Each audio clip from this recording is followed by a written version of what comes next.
నశించిపోతున్న ఆత్మలను రక్షించే విషయంలో ఇంత పరిధి అని పెట్టుకోకుండా నాకు చేతనైనంత మట్టుకు నేను నీ కొరకు పని చేస్తాను అనే ప్రతిష్టతో ముందుకురా. ఎప్పుడూ అదే విజన్ కలిగి, అదే భారం కలిగి నువ్వు ప్రయాసపడు. ఒక పరిధిని నిర్ణయించవాకు, నీ విశ్వాసానికి మించి నేనేమీ చేయలేను అన్నాడు. Praise the Lord. పనికి ఒక పరిధిని నిర్ణయించవాకు. నువ్వు ఒక పరిధి కట్టావు, ఒక పరిధి నిర్ణయించావు అంటే ఇంకంతటితో బ్రేక్ అయిపోద్ది నాన్న. ఒక పరిధిని నిర్ణయించొద్దు. అందుకే మీరు గమనించలేదు, ఎక్కడ కూడా స్థిరంగా పక్కా గోడలతో కట్టను. ఎందుకంటే ఆయన నాకు చెప్పింది అది. హద్దులు వేయవాకు. నీ హద్దులు, నువ్వు వేసిన హద్దులకు మించి నేనేం చేయలేను. హద్దుకు తక్కువ చేయను, హద్దుకు ఎక్కువ కూడా చేయను. హద్దులు తీసి ఎదురు చూడు, నా కొరకు గొప్ప కార్యాలు నీ కొరకు చేస్తాను, వాడుకుంటాను నేను. మొదటిది, దేవుని కొరకు గొప్ప కార్యాలను ఆశతో ఎదురు చూడు. సాధించే శక్తి ఆయన ఇస్తాడు నీకు. నెంబర్ 1. నెంబర్ 2, రెండవది, ఎదుటి వాళ్ళకి దేవుని గురించి, నా గురించి నువ్వు చెప్పాలనుకుంటున్నావు కదా, చెప్పాలనుకునే నీవు మొట్టమొదట విస్తారంగా నేర్చుకో. నేర్చుకోవటానికి ఎప్పుడూ సిద్ధ మనసు కలిగి ఉండు. బాగా నేర్చుకునే మనసు కలిగిన వాడే ఎదుటి వాళ్ళకి నేర్పించడానికి పనికొస్తాడు. నేర్చుకోవటంలో కూడా పరిధిని నిర్ణయించువాకు. నెంబర్ 1, విశ్వాసాన్ని ఉపయోగించి దేవుని పని చేసే విషయంలో ఒక పరిధి, హద్దు ఉండకూడదు. అక్కడ హద్దు తీసేయాలి. ఎంత అవకాశం ఉంటే దేవుడు అంతవరకు చేయని అనే విశ్వాసాన్ని కనపరచు. రెండవది, నేర్చుకోవటంలో కూడా పరిధిని నిర్ణయించవాకు. దీన్ని బైబిల్ పరంగా చెప్పాలంటే మీరు గురువులని పిలువబడవద్దు అన్నాడు. మీకు అనేక మంది గురువులు లేరు, ఒకడే గురువు, ఆయన ప్రభువైన యేసుక్రీస్తు. మీరు గురువులని పిలువబడవద్దు అన్నాడు. గురువు అంటే ఏంటో తెలుసా? అన్నీ నేర్చుకొని ముగించినవాడు. యేసయ్య ఒక్కడే గురువు. ఇక ఆయనను ప్రకటించే ప్రతి ఒక్కరూ శిష్యులు. ఉపదేశం చేసేటువంటి స్థలంలో ఉండి వాక్యాన్ని ఉపదేశించేటప్పుడు గురువు స్థానమే కావచ్చు. కానీ ప్రసంగ పీఠికి దిగిన తరువాత నేను కూడా శిష్యుడనే అయి ఉండాలి. ఇది దేవుడు నాకు నేర్పినటువంటి పాఠం. Praise the Lord. నేర్చుకోవటం అనేది నువ్వు ఆపేసిన నాడు ఇంతవరకే, ఇక నేను నేర్చుకోవాల్సిందంతా అయిపోయింది, ఇంకా నాకు ఎవడు చెప్పాల్సిన అవసరంలా, ఇంకెవడు నాకు నేర్పాల్సిన అవసరంలా, నాకు అయిపోయింది, నేను నేర్చుకోవాల్సిందంతా అయిపోయిందని హద్దు గీసావా, నిన్ను పక్కన పెడతా అన్నాడు. నాకు దేవుడు నేర్పిన రెండవ పాఠం, నా కొరకు పనిచేసే విషయంలో హద్దు ఏర్పరచొద్దు. నా దగ్గర నేర్చుకునే విషయంలో కూడా హద్దులు వేయొద్దు. నీ బ్రతుకాలం నేను నేర్పుతా ఉంటా, నువ్వు నేర్చుకుంటా ఉండు, నేర్పుతా ఉండు, అంతే అన్నాడు.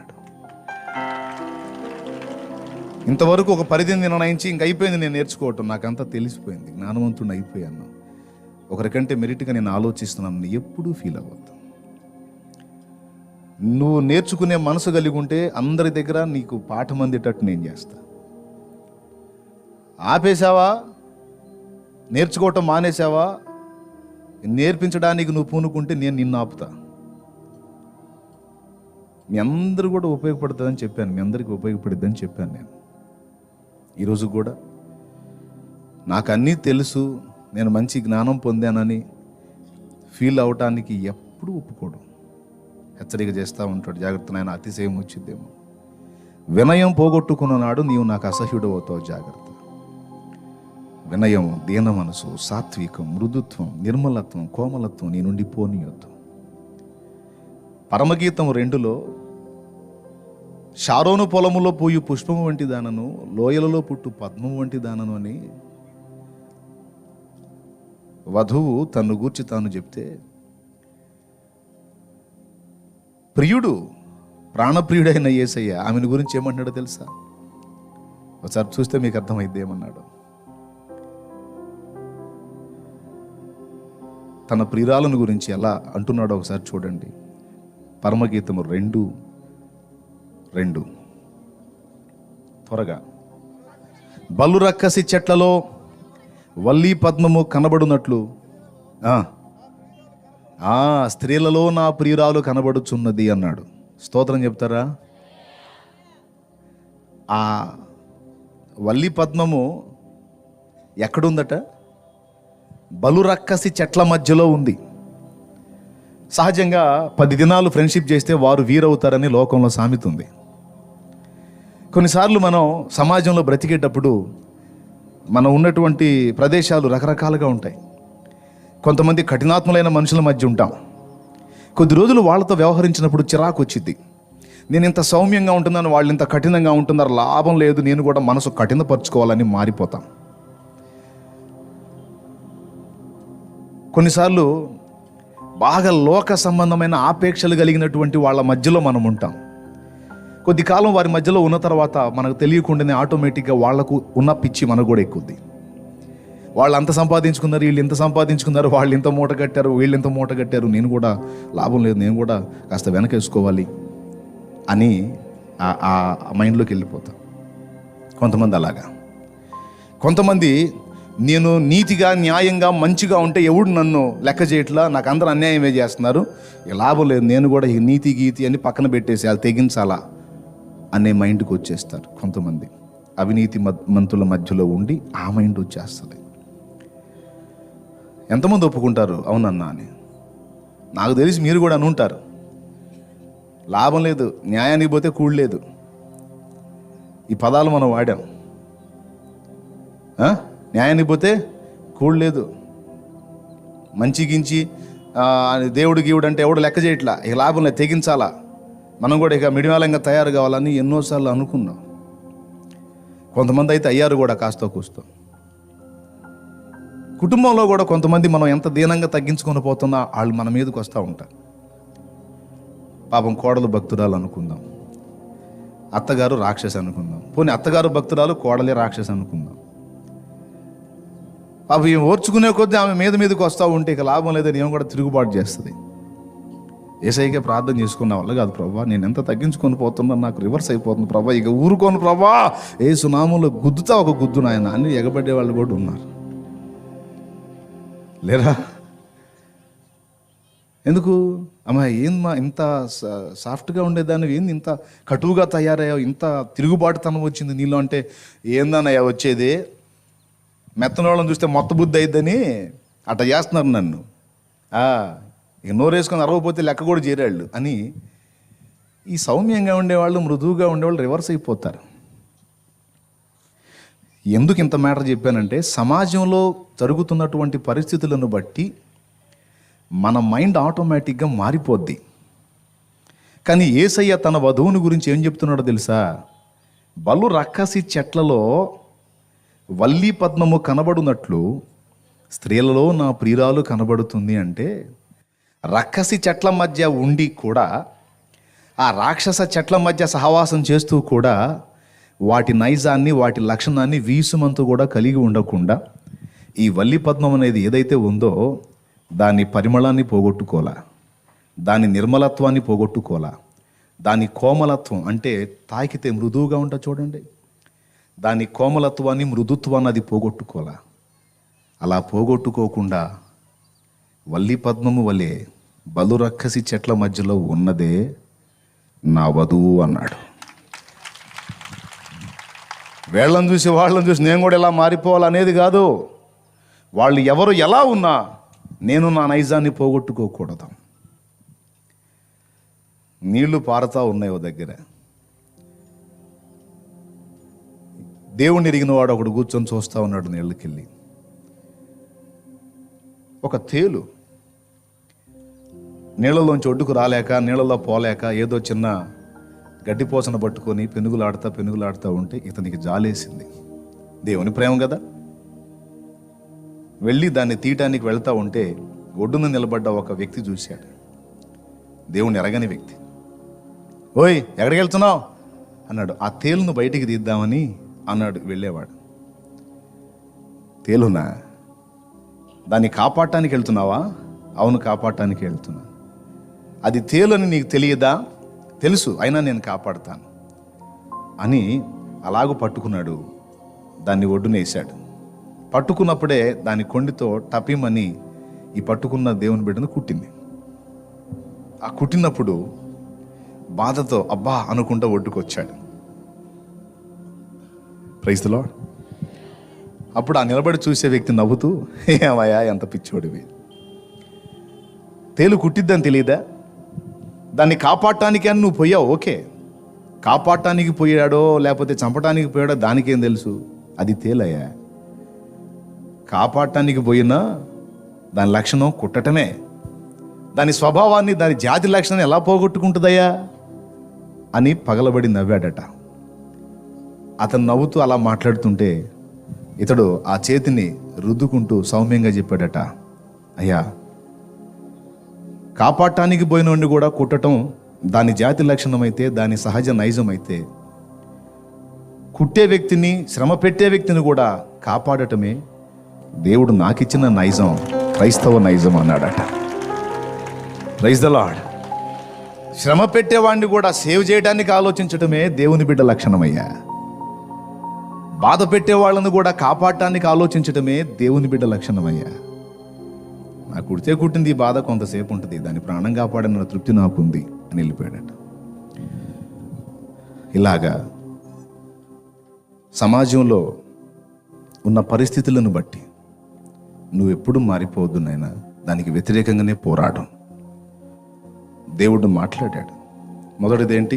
విశ్వాసానికి పరిధులు నిర్ణయించొద్దు, హద్దులు వేయొద్దు. రెండవది, నేర్చుకోవటానికి హద్దులు వేయొద్దు. నీ జీవితకాలం ఎప్పుడు నేర్చుకోవటానికి సిద్ధ మనసు కలిగి ఉండు. వినయాన్ని, దీనత్వాన్ని, సాధుత్వాన్ని, మృదుత్వాన్ని ఎప్పుడు పోనివ్వద్దు. అది పోయిన నాడు నువ్వు పనికిరావు అన్నాడు. అసహ్యుడవు అవుతావు. గర్వ హృదయులు యెహోవాకు హేయులు. వినయం కలిగిన వాళ్ళు వర్ధిల్లుతారు, దేవుని చేత హెచ్చింపబడతారు. తగిన కాలమందు దేవుడు మిమ్మల్ని హెచ్చించున్నట్లు ఆయన బలీయమైన రెక్కల క్రింద ఏ మనసులై? దీన మనస్కులై ఉండండి. దేవునికి ఇష్టమైంది అది, మనం కలిగి ఉండాల్సింది కూడా అది. రైట్. సో ఇలాగా అనేక పాఠాలు దేవుడు నాకు నేర్పుతూ వచ్చాడు. మీకు అర్థమైందా? మాట్లాడడానికి ఎన్ని ఇచ్చాడండి మనకి? ఒక నోరే ఇచ్చాడు. వినడానికి 2 ఇచ్చాడు, 2 చెవులు ఇచ్చాడు. అంటే ఒకంత మాట్లాడు, రెండింతలుగా విని నేర్చుకో అని. రెండంతలు వినాలి, ఒకంత మాట్లాడాలి. కాబట్టి ఇక్కడ ఉన్నటువంటి దైవజనాంగం, విశ్వాసగణం, పరిచారకగణం, మీ అందరూ కూడా చిన్నోడు చెప్పినా పెద్దోడు చెప్పినా చెప్పే మాటల్లో దేవుడు కదలిక ఉంది అని గుర్తిస్తే తప్పకుండా వినాలి, ఆలోచించాలి. వినటమే కాదు, నేర్చుకోవటమే కాదు, లోపాన్ని ఎత్తి చూపిస్తే దిద్దుకునే మనసు కూడా ఉండాలన్నాడు. దేవుడు నేర్పిన పాఠాలండి. బైబిలు లోపలికి వెళ్ళక మునుపు బైబిల్ వెలపటమే ఉండి మనం నేర్చుకోవలసిన వ్యవహారం, మనుషులతో వ్యవహరించాల్సిన తీరు, దేవునితో వ్యవహరించాల్సిన తీరు. మూడోదేంటి? లోపాన్ని నీకు చూపించినప్పుడు దిద్దుకోవటానికి ఎప్పుడు కూడా సన్నద్ధుడవై ఉండాలి. ఎవరు చెప్పినా సరే నీ లోపం ఫలానా అని చెబితే తక్షణమే దాన్ని వెంటనే దిద్దుకోవాలి. అది చదువుకున్నోడు చెప్పని, చదువు లేనోడు చెప్పని, జ్ఞానవంతుడు చెప్పని, అజ్ఞాని చెప్పని, పిల్లవాడు చెప్పని, పెద్దవాడు చెప్పని, స్త్రీ చెప్పని, పురుషుడు చెప్పని, ఎవరన్నా చెప్పని, నీ లోపం ఒరిజినల్గా వాళ్ళు చూపిస్తే తప్పకుండా నువ్వు దాన్ని దిద్దుకోవాలన్నాడు. ఒకసారి రోడ్డు మీద వెళ్తున్నా, మీకు చెప్పినట్టున్నాను గతంలో. రోడ్డు మీద వెళ్తా ఉంటే పక్కన ఇల్లు పెద్ద ఆయన వయసు 75 ఏళ్ళు ఉంటుంది, 75 పైనే ఉంటుంది. నేను వెళ్తా ఉంటే నన్ను పిలిచాడు. ఆయన మన సహవాసానికే వస్తాడు, ప్రార్థనలో పందిళ్ళలో కూర్చొని వాక్యం వింటాడు. పెద్ద వయసు ఆయన.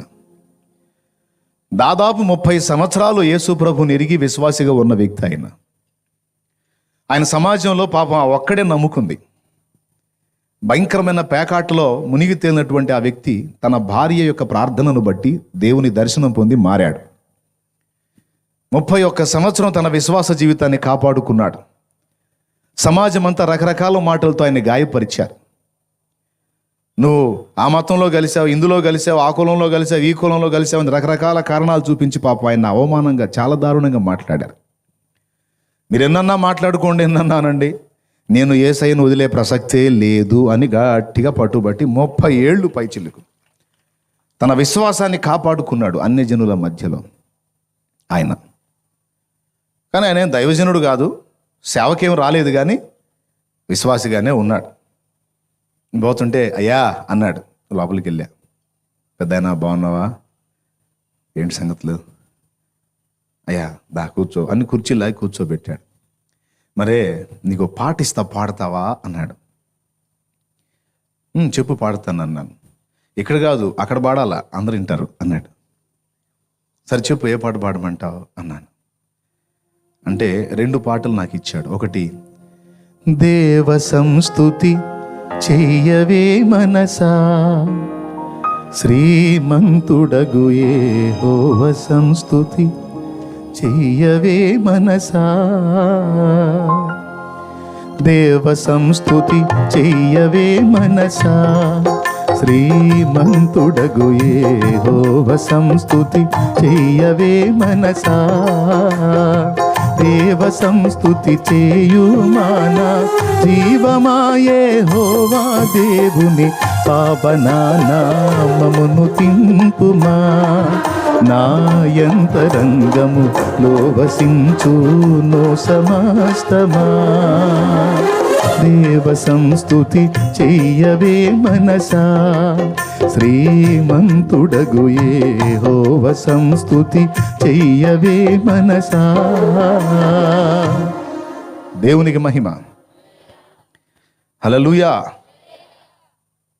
అందరూ వినండి రా, అందరూ వినండి, మళ్ళీ వినండి. సరే, ఇంకో పాట ఇచ్చాడు. ఆ పాట ఏంటంటే, నన్ను దిద్దుము చిన్న ప్రాయము సన్నుతుండగు నాయన. 2 దేవదాసయ్య గారి పాటలే. సరే, అవి 2 చూశాను, నవ్వుకున్నాను. మంచి పాటలు ఇచ్చావు పెద్దాయన, నాకు కూడా ఇష్టమైన పాటలు ఇవి, తప్పకుండా పాడతాలే అన్నాను. పాడతావా, సంతోషమయ్యా. మరే ఇంకొక మాట చెబుతా కానీ ఏమనుకోవుగా అన్నాడు. నేనేమనుకుంటాను పెద్దాయన, నువ్వు నా తండ్రి లాంటి వాటివి, చెప్పంటే అంటే నువ్వు సేవకుడివి కదా, నీకు చెప్పేంతటి ఉన్నా అన్నాడు. మిగిలిన వాళ్ళ సంగతి ఏమో నాకు తెలియదు, కానీ నా విషయంలో మాత్రం దయచేసి ఎప్పుడు అలా అనుకోవద్దు. నీకేది చెప్పాలనిపిస్తే అది నాకు చెప్పు, నేను వింటాను. ఏమనుకోవా అన్నాడు. ఏమనుకోను పెద్దాయన, చెప్పన్నా. యేసయ్యకి మనకున్న అనుబంధం చెబుతా నీకు అన్నాడు. చెప్పు అన్నాను. మనం క్రొత్తగా యేసయ్యలోకి వచ్చినప్పుడు, యేసయ్య నమ్ముకున్నప్పుడు మనకి యేసయ్యకి ఉండే అనుబంధం ఏంటో తెలుసా నీకు? ఏంటి? పిల్లి పిల్లలు అన్నాడు. ఏంది? క్రొత్తగా మనం దేవుళ్ళలోకి వచ్చినప్పుడు యేసయ్యకి మనకు ఉండే అనుబంధం పిల్లి పిల్లలు అన్నాడు. ఎన్ని రకాల పక్షులు లేవు, ఎన్ని రకాల జీవులు లేవు, ఈ పిల్లి పిల్లలేంది అని నవ్వుకొని, సరే చెప్పు అన్నా. ఏం చెప్పేది, అర్థమైందా అన్నాడు. అర్థమవుతున్నట్టే ఉంది కానీ ఏం అర్థం కాలేదు. సరే చెప్పు అన్నాను. సరే, కొంతకాలం గడిచిన తర్వాత, యేసయ్యలోకి వచ్చి కొంతకాలం గడిచిన తర్వాత ఆయనకి మనకు ఉండే అనుబంధం ఏంటో తెలుసా?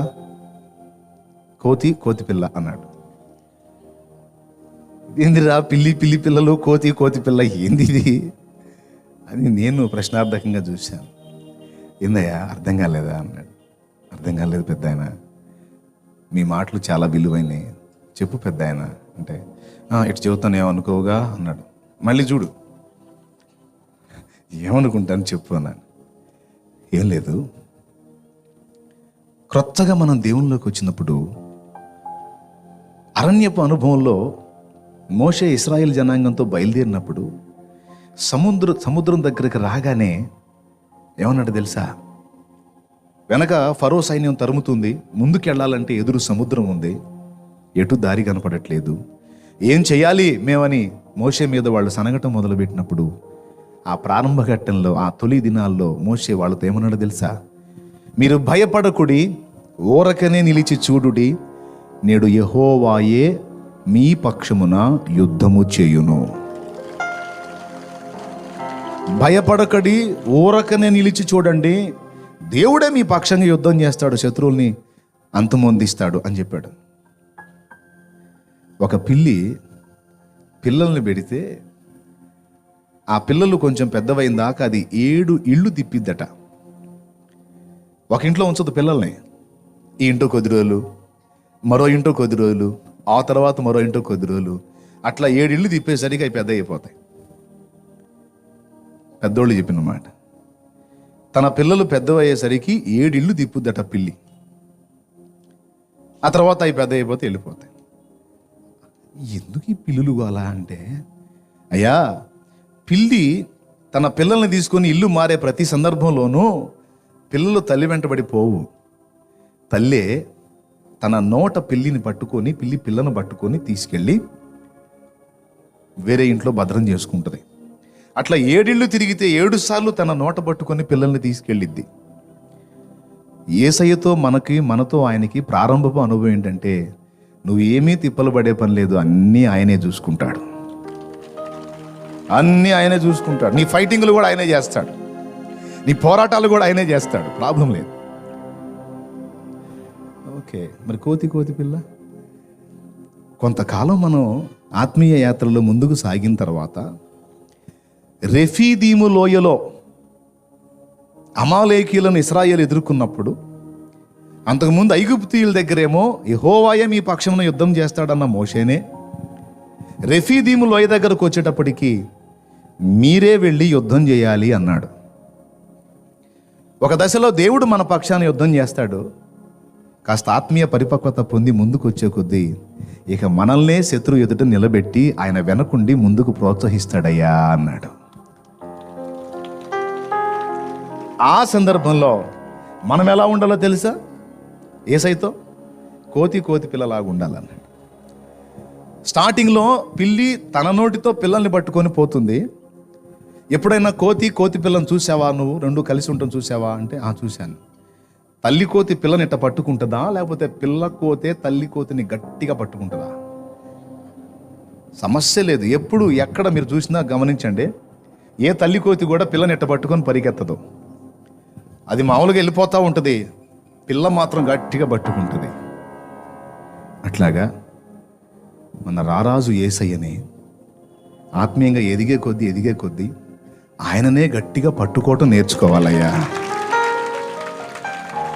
ఫస్ట్ ఆయనే పట్టుకొని తిరుగుతాడు కొద్ది కాలం, తర్వాత ఇక ఆయన వదిలేస్తాడు.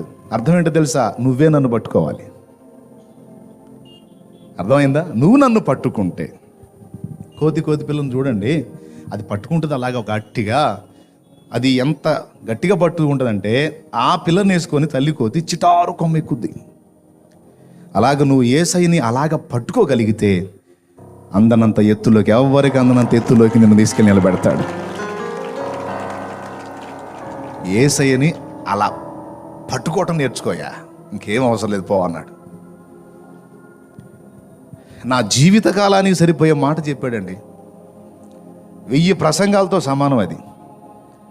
అంతే, 2 మాటలు ప్లస్ మెసేజ్. ఇచ్చిన మెసేజ్ రిఫరెన్స్ కూడా అయింది. ఇశ్రాయేల్ అరణ్య యాత్రలో 2 రిఫరెన్సెస్ చూపించి పరిశుద్ధాత్మ నాకు సింక్ చేశాడు ఆ మెసేజ్. ఎంత చెప్పంటాడు, అయ్యో నువ్వు చెబితే వినాల్సినోడిని, నేను చెప్పానని ఏమన్నా అనుకునేవు అన్నాడు. అయ్యా, నా జీవితానికి సరిపోయే మెసేజ్ చెప్పావు, ఇంక అవసరం లేదు, నువ్వు ఎప్పుడు అనుకోవాకు, నీకెప్పుడు ప్రేరణ కలిగిందా నన్ను పిలిచి చెప్పు, నేను తప్పకుండా నేర్చుకుంటాను పెద్ద ఆయన. పెద్దోళ్ల మాటలు ఎంత అమృత వాక్కులో అనుభవ సారం. మిడిమిడి జ్ఞానంతో ఎప్పుడు మిడిసిపడకూడదు. అన్నీ తెలుసని ఎప్పుడు అహంభావాన్ని ప్రదర్శించకూడదు. విశ్వాసి చెప్పినా, సేవకుడు చెప్పినా, పసిబిడ్డ చెప్పినా, ఎవరు చెప్పిన దానిలో ఉన్న విషయం ఏంటో ముందు ఆలోచించు నాయన. సత్యం ఉంటే నేర్చుకో, ఆశీర్వదించబడతా. పరిశుద్ధాత్మ దేవుడు నాకు నేర్పిన అనుభవాలు ఈ రోజు వరకు వాటిని పోనీయకుండా జాగ్రత్తగా అలాగా నడిపించుకుంటూ వస్తున్నాడు.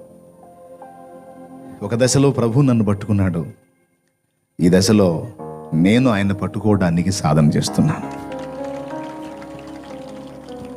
అలా పట్టుకోవటాన్ని నేర్చుకున్న భక్తులందరూ కూడా దేవుని కొరకు అద్భుతంగా ప్రజ్వలించారు. ఒక భక్తుడు ఇలా పాడాడు: అరణ్య యాత్రలోన నా దాగు చోటు నీవే, నా నీటి ఓట నీవే. అరణ్య యాత్రలోన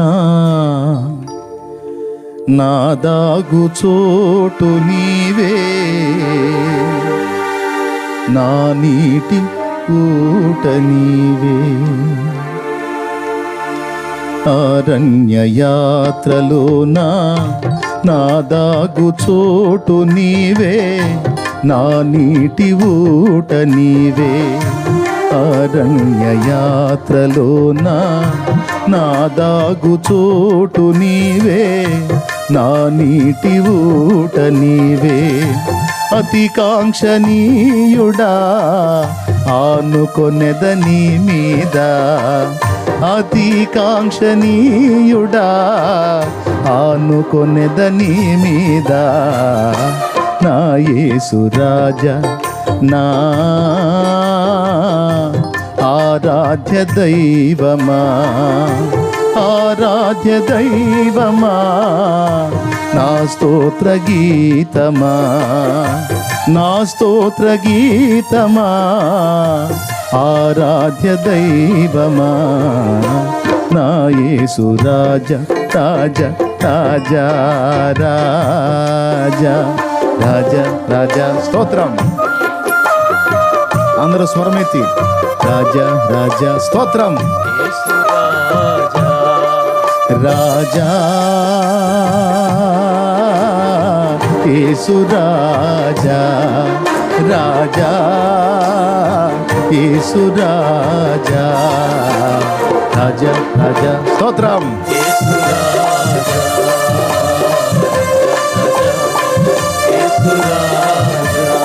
ప్రైజ్ ది లార్డ్. ఆయన పట్టుకో, ఆయన వదలొద్దు, ఆయన మీద ఆనుకో. అలాగా ఆయన్ని కలుసుకుని, ఆయన్ని హత్తుకుని, ఆయనలో ఆనందించే అద్భుత స్థలమే దేవుని మందిరం. ఈ లోకంలో ఉన్న సమస్తాన్ని ప్రేమించుట కంటే ఆయన సన్నిధిని ప్రేమించుట నీకెంతో శ్రేయస్కరం. ఆయన సన్నిధిలో దొరికే ఆనందం లోకంలోనికి ఎక్కడ దొరకదు నాయన. ఎందుకంటే లోకంలో మనుషులు నానా రకాలుగా వెతుకుతున్నవన్నీ కూడా తన గుప్పిట్లో పెట్టుకొని కూర్చున్నాడు. మనుషుడు వెతుకుతున్నవన్నీ ఎవరి గుప్పిట్లో ఉన్నాయి? ఆ ఒక్కడిని వదిలిపెట్టి మిగిలిన చోట్లల్లా దేవులాడుతున్నాడు మనిషి. 7 మూర్ఖుల కథలో ఒకడి గురించి చెప్తాను, చూసారా? నేను 7 మూర్ఖుల కథలో అట్లాగా ఉంటుంది అన్నమాట మనుషుల పరుగు. ఉన్న దగ్గర కాకుండా లేని దగ్గర వెతకటం. స్తోత్రం. అట్లాగన్నమాట. ఆయన సన్నిధిలో ఉంది, ఆయన పాద పద్మాల దగ్గర ఉంది మనం వెతుకుతున్న మనశ్శాంతి, సంతోషం, ఆనందం, సంతృప్తి, ఆదరణ, మనోప్రశాంతత. అందుకే నాకు బాగా నచ్చే అద్భుతమైనటువంటి సుందరమైన ప్రదేశం ఏదన్నా ఉంది ఈ భూమి మీద, ఈ ప్రపంచంలో అంటే ఆయన మందిరమే. యథార్థంగా చెప్తున్నాను, మనస్ఫూర్తిగా చెప్తున్నాను, దైవ సాక్షిగా చెప్తున్నాను.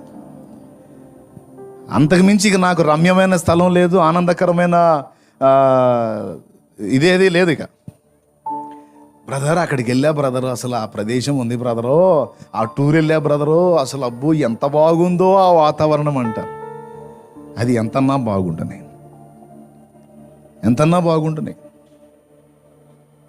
బ్రదర్. అసలు ఆ మూవీకి వెళ్ళాను బ్రదరు, అబ్బో సినిమాకి పోయేటప్పుడు ఆ గేట్ దగ్గర, ఆ బుకింగ్ దగ్గర, టికెట్లు తీసుకునే దగ్గర జుట్టు పీకించుకొని, గుడ్డలు దించుకొని, నానా చెదరై సినిమా టికెట్ సంపాదించి ఏదో ప్రపంచాన్ని గెలిచినట్టు హాల్లోకి పోతాడా?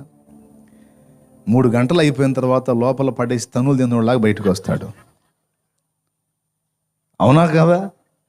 ప్రశాంతంగా వస్తాడా? పోయేటప్పుడు భలే ఉల్లాసంగా, భలే ఆనందంగా, ఏదో లోకాన్ని జయించినట్టుగా హడావుడిగా పరిగెత్తుట. పోయేవాడు 4 తీసుకొని పోతాడు. మళ్ళీ తెచ్చారండి టికెట్లు తీసుకొని తెచ్చారండి, పండి అని. గేటు దగ్గర తీసుకునేవాడు చించిందా కూడా ఆగడు. నువ్వే ఉంచుకోవా పా అని వెళ్ళిపోతాడు. లోపల 3 గంటలు అయిన తర్వాత బయటకు వచ్చేటప్పుడు మొఖాలు చూడాలా. పోయేటప్పుడు పోయి ఆనందం వచ్చేటప్పుడు ఉండదు. ఇప్పుడు రోజుల్లో అయితే చుట్టవాసన రాదు, కానీ నా చిన్నప్పుడు సినిమా హాల్లోకి పోయి వస్తే బయటకు వచ్చేటప్పటికి మనం దాకపోయినా సరే మన బట్టల మీద అదే వస్తుంది. పోయేటప్పుడు నువ్వు సెంటు పూసుకొని హాల్లోకి పో, ఆ లోపల కూర్చున్నాడు ఎవడో వదులుతాడు గంట చుట్ట, చిక్కటి పొగ బట్టల నిండా అతుకుద్ది. బయటకు వచ్చి అట్లాగా స్మెల్ చూస్తే చుట్ట కంపు. ఏందిరా నేను తాగలేదు కదా ఇంతలా వాసన వస్తుంది.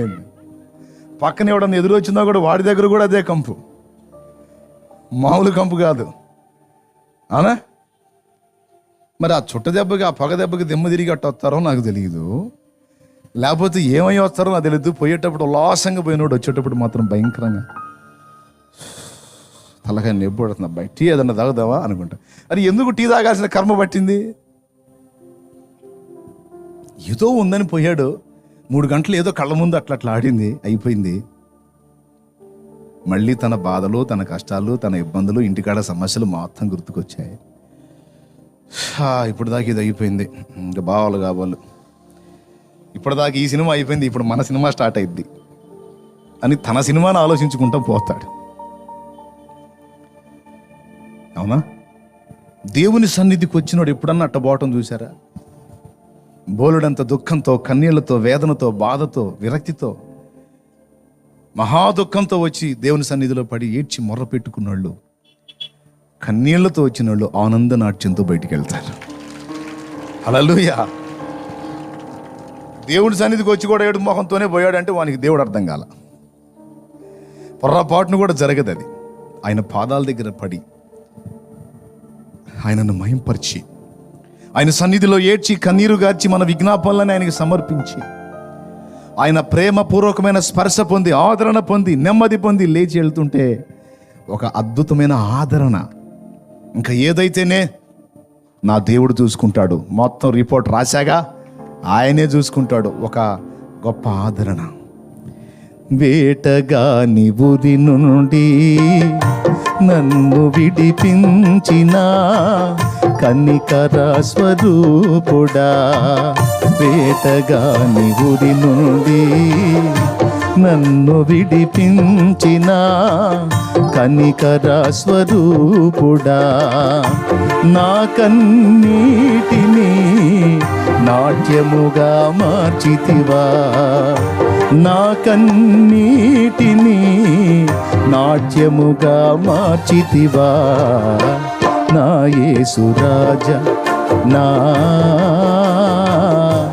ఆరాధ్య దైవమా, ఆరాధ్య దైవమా, నా స్తోత్ర గీతమా, నా స్తోత్ర గీతమా, ఆరాధ్య దైవమా, నా యేసు రాజా, రాజా, రాజా, రాజా. అందరూ రాజా, రాజా, యేసు రాజా, రాజా, రాజా, యేసు రాజా, రాజా, యేసు రాజా, రాజా, రాజా, రాజా, స్తోత్రం, యేసు రాజా, రాజా, రాజా, యేసు రాజా. దేవునికి మహిమ. హల్లెలూయా. ఎక్కడండి ఆయన మీద ఆనుకునే స్థలం ఏది అన్న? నేను మందిరంలోకే రావాలా? నేను రోడ్డు మీద ఉంటే దేవుడు లేడా? గదిలో ఉంటే దేవుడు లేడా? ఎందుకు లేడు? రోడ్డు మీద దేవుడు ఉన్నాడు, కానీ నువ్వు ఉండవు దేవుళ్ళో. రోడ్డు మీద ఉండి దేవా నేను నీతో మాట్లాడాలంటే పక్కన ఎవడో వస్తాడు, ఏం పుల్లారా బానా, ఏం సంగతిలో అంటాడు. దేవుడు పోయి ఇటుతో అయింది మేటి. ఇంట్లో లేడా దేవుడు? గదిలో లేడా దేవుడు? ఉన్నాడు. గదిలో ఎందుకు లేడు? దేవుడు ఉన్నాడు. ఆయన లేని స్థలం ఎక్కడుంది? కానీ నువ్వు ఉండలేవు. మనశ్శాంతిగా ఇంట్లో మోకాళ్ళు వేసి దేవునితో గడుపుతామంటే ఇప్పుడు అందరికీ సెల్ ఫోన్లు ఎక్కువైపోయినాయి కదా. ఒక్కొక్క అమ్మ ప్రార్థన చేస్తుంది, ప్రార్థన చేస్తా స్తోత్రం, స్తోత్రం, హల్లెలూయా, హల్లెలూయా, యేసయ్యా, యేసయ్యా, యేసయ్యా అంటే అది మోగిద్ది, ఏదో సెల్ ఫోన్ మోగిద్ది. స్తోత్రం స్తోత్రం. రే పెద్దోడా, రే ఎవడో ఫోన్ చేశాడు చూడరా. యేసయ్యా స్తోత్రం స్తోత్రం స్తోత్రం. ఈ మాయదారి ఫోన్ ఇప్పుడే మోగిసి వచ్చింది. స్తోత్రం స్తోత్రం స్తోత్రం. వాడు తీడు ఆడే ఉంటాడు. రేయ్ తీ, ఏయ్ హల్లెలూయా హల్లెలూయా హల్లెలూయా. ఈ మాయదారి గుంపు ఎడిపోతుంది ప్రభా, స్తోత్రం అయ్యా, మాటనికి వచ్చాడయ్యా, ఇక్కడ సంగతి చూడయ్యా అంటే వాడు వచ్చి తెస్తాడు. హలో ఎవరండి? అమ్మో నానంట. హల్లెలూయా హల్లెలూయా హల్లెలూయా. ఏందే ఎవరో కృష్ణ అంట, నాన్న కోసం అంట. నానా లేడు, బయటికి లేడు చెప్పు. బయట ఇదంతా ప్రార్థనలో ఇటుపక్క ఆయనతో ఇటుపక్క ఇట్లా తగలబడిద్ది మన భక్తి. ఎక్కడ ఏకాగ్రత కుదిరిద్ది, ఎక్కడ మనశ్శాంతిగా ఆయన ఆరాధించుకునే అవకాశం దొరుకుద్ది. షిలోహులోనున్న మందిరంలో హన్న తన హృదయాన్ని కుమ్మరించుకునే అవకాశం ఏర్పడింది. Praise the Lord. ఈ మధ్య కొంతమంది భక్తులు బయలుదేరారు మందిరాలు ఎందుకు అసలని. మందిరాలు ఎందుకని మందిరాలు ఎందుకు బాబు? పరిశుద్ధులు కలిసి ఆరాధించుకోవడానికి, ఆయన మయంపరుచుకోవడానికి, ఆయన వాక్కు వినడానికి, పరిశుద్ధ శరీర రక్తంలో చేయి వేయడానికి ఖచ్చితంగా సన్నిధి కావాలి, మందిరం కావాలి. అప్పటి రోజుల్లో అపోస్తల కార్యంలో సంఘం ప్రారంభ దశలో ఉంది గనక గృహాల్లో కూడుకున్నారు. తర్వాత మందిరాలు అయ్యాయి. ఇంకొకటి చెప్పాలంటే అపోస్తల కార్యము 2వ అధ్యాయము 43వ వచనం నుంచి కూడా మనం చూసుకుంటే, వారు ప్రతి దినము దేవాలయములో తప్పక కూడుకొనుచు. మందిరం ఎందుకు అంటారు? ప్రతి దినము దేవాలయంలో తప్పక కూడుకొనుచు, ఇంటింటా రొట్టె విరుచుచు. వారందరూ ఎలా ఉన్నారని చెప్పాడు? ప్రార్థన చేయుట యందును ఎడతెగకయుండిరి. దేవునికి స్తోత్రం కలుగును గాక. వారు ఇంటింటా రొట్టె విరుచుచు అటుపోయారు. ఏంది 42 చెబుతున్నారు మీరు? నేను 43 చదవమన్నాను. అప్పుడు ప్రతివానికి భయము కలిగెను, మరియు అనేక మహత్కార్యములను సూచక క్రియలను అపోస్తుల ద్వారా జరిగెను. విశ్వసించిన వారందరూ ఏకముగా కూడి తమకు కలిగినదంతయు సమిష్టిగా ఉంచుకొనిరి.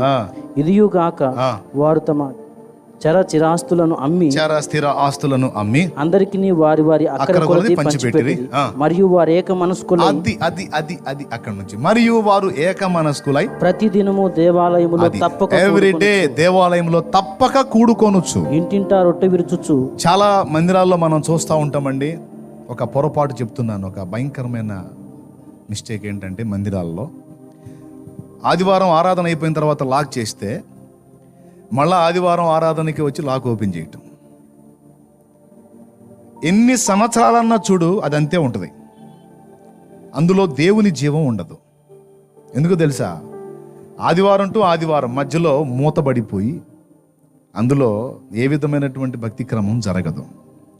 కానీ అపోస్తల కార్యంలో వాళ్ళు ఏం చేశారో తెలుసా? విశ్వసించిన వారు అందరూ కాకపోయినా కొందరైనా ప్రతిదినము దేవాలయంలో తప్పక కూడుకొనుచు వారు దేవుణ్ణి మయంపరిచారు, ప్రార్థన చేశారు, కృతజ్ఞతలు చెల్లించి దేవుణ్ణి ఆరాధించారు. ఈ మందిరాలకు లాక్ చేసే సిస్టమ్ని బ్రేక్ చేయాలి. బ్రేక్ చేసి తప్పకుండా ప్రతి ఆత్మీయ నాయకుడు సంఘానికి బోధించాలి. తప్పనిసరిగా ఉదాహరణకి ఒక 50 మంది సంఘం ఉందనుకో, ఓ 50 మంది సంఘం ఉంటే ఆ 50 మందిలో మనం పిలుపునిచ్చినప్పుడు కనీసం రోజుకి ఒక్కరైనా 50 మందిలో దశమ భాగం కింద 5 రోజుకు ఒక్కరైనా వచ్చి దేవుని సన్నిధిలో ప్రార్థన విజ్ఞాపన చేయండి. ఒక్కరోజు చేసిన వ్యక్తి మళ్ళా 6వ రోజు రావచ్చు. వీక్లీ వన్స్ ఒక్కరోజు దేవుని సన్నిధిలో అని మనం ఆహ్వానిస్తే 50 మందిలో 5 ఏం కర్మ, కనీసం 10 మంది ముందుకు వస్తారు. కనీసం 7 చాలు, లేదా 6 చాలు. ఆదివారం నుంచి ఆదివారం మధ్యలో 6 రోజులు ఉంటాయి. సోమ, మంగళ, బుధ, గురు, శుక్ర, శని. ఈ 6 రోజుల్లో రోజుకు ఒక్కళ్ళు దేవుని సన్నిధిలో మీరు లాక్ వేయకుండా, లాక్ తీసి మీరు ప్రార్థనలో గడపండి అని మీరు ఆహ్వానించండి. దేవుని మహిమ ఆ మందిరం మీద ఉంటుంది, ఆ సన్నిధి మీద ఉంటుంది, ఆ సన్నిధిలో ఉంటుంది. ఎందుకు తెలుసా? ఆ సన్నిధిలో బలిపీఠము మీద అగ్ని ఆరిపోలేదు, నిత్యము మండుతానే ఉంది. ఎందుకో తెలుసా? సంఘములో కనీసం ఒక్క బిడ్డ వచ్చి మండిస్తానే ఉన్నారు. ఈ పరిస్థితి చాలా సంఘాల్లో నేను చూడలేదండి. దాదాపు నాకు కంటపడ్డ సంఘాల్లో ఎక్కువ శాతం లాక్ వేయబడ్డ సంఘాలే కనపడ్డాయి. ఎక్కడో అరాకొర కొన్ని సంఘాలు మాత్రం నిత్యము ప్రార్థన చేసేటువంటి బృందాన్ని కలిగి ఉన్న సంఘాలు కనపడ్డాయి. అవి మాత్రమే అద్భుతంగా దేవుని కొరకు మండుతూ ఉన్నాయి. ప్రతి దైవజనుడు గుర్తుపెట్టుకోవాలి, మందకు నేర్పాలి. ఇది సన్నిధిలో ప్రతిరోజు కనీసం 2, 12 మంది అండి, 50 మంది సంఘానికి 12 మంది సిద్ధపడితే రోజుకి 2 ఏకీభవించి ప్రార్థన చేస్తూ దేవుని సన్నిధిలో గడిపితే ప్రతిరోజు కూడా అందులో ఆరాధన జరుగుద్ది. మందిరం శుభ్రంగా ఉంటుంది. మందిరంలో నుండి దేవుని సన్నిధిలో నుండి విజ్ఞాపన ఎగసి పరలోకానికి వెళ్తూ ఉంటుంది. ఎందుకు చెప్తున్నాను ఈ మాట? ఎందుకు చెప్పాను అసలు ఈ పాయింట్ ఎందుకు తీశాను? దేవాలయములో వారు ప్రతి దినము తప్పక కూడుకొనొచ్చు అని ఉంది. ఈరోజు ఈ సంఘానికి చెందిన వాళ్ళు కూడా చెప్తున్నాను, చాలామంది ఉండుండొచ్చు. మీ అందరిలో కనీసం ఒక 12 మంది రోజుకి 2 కాడికి. ఎందుకంటే 2, 3 ఎక్కడ నా నామంలో కూడి ఉందరో వారి మధ్యలో, మందిరంలోనే ఉంటానని చెప్పలేదు, ఇంటికాడ కూడా ఉంటాను, లేకపోతే నువ్వు పొలంలో ఉంటే పొలంలో కూడా ఉంటాను అని చెప్పాడు. ఎక్కడున్నా ఉంటాడు. అయితే నీకు అవకాశం, నీ సమీపంలో దేవుడు తన సన్నిధిని ఉంచాడు గనక మరి నిశ్చయంగా ఎక్కడో పొలాలు ఎక్కడో ఇది కావటం కాదు, దేవుని సన్నిధిలో చక్కగా వచ్చి మోకాళ్ళు వేసి గడపవచ్చు. చెప్పాడు కదా, తంబుర సితార నాదముతో క్రీస్తును వేడగరారండి, 2, 3 కూడిన చోట ఉంటానని నా స్వామియే. తంబుర సితార నాదముతో క్రీస్తును వేడగరారండి, 2, 3 కూడిన చోట ఉంటానని నా స్వామియే. తంబుర సితార నాదముతో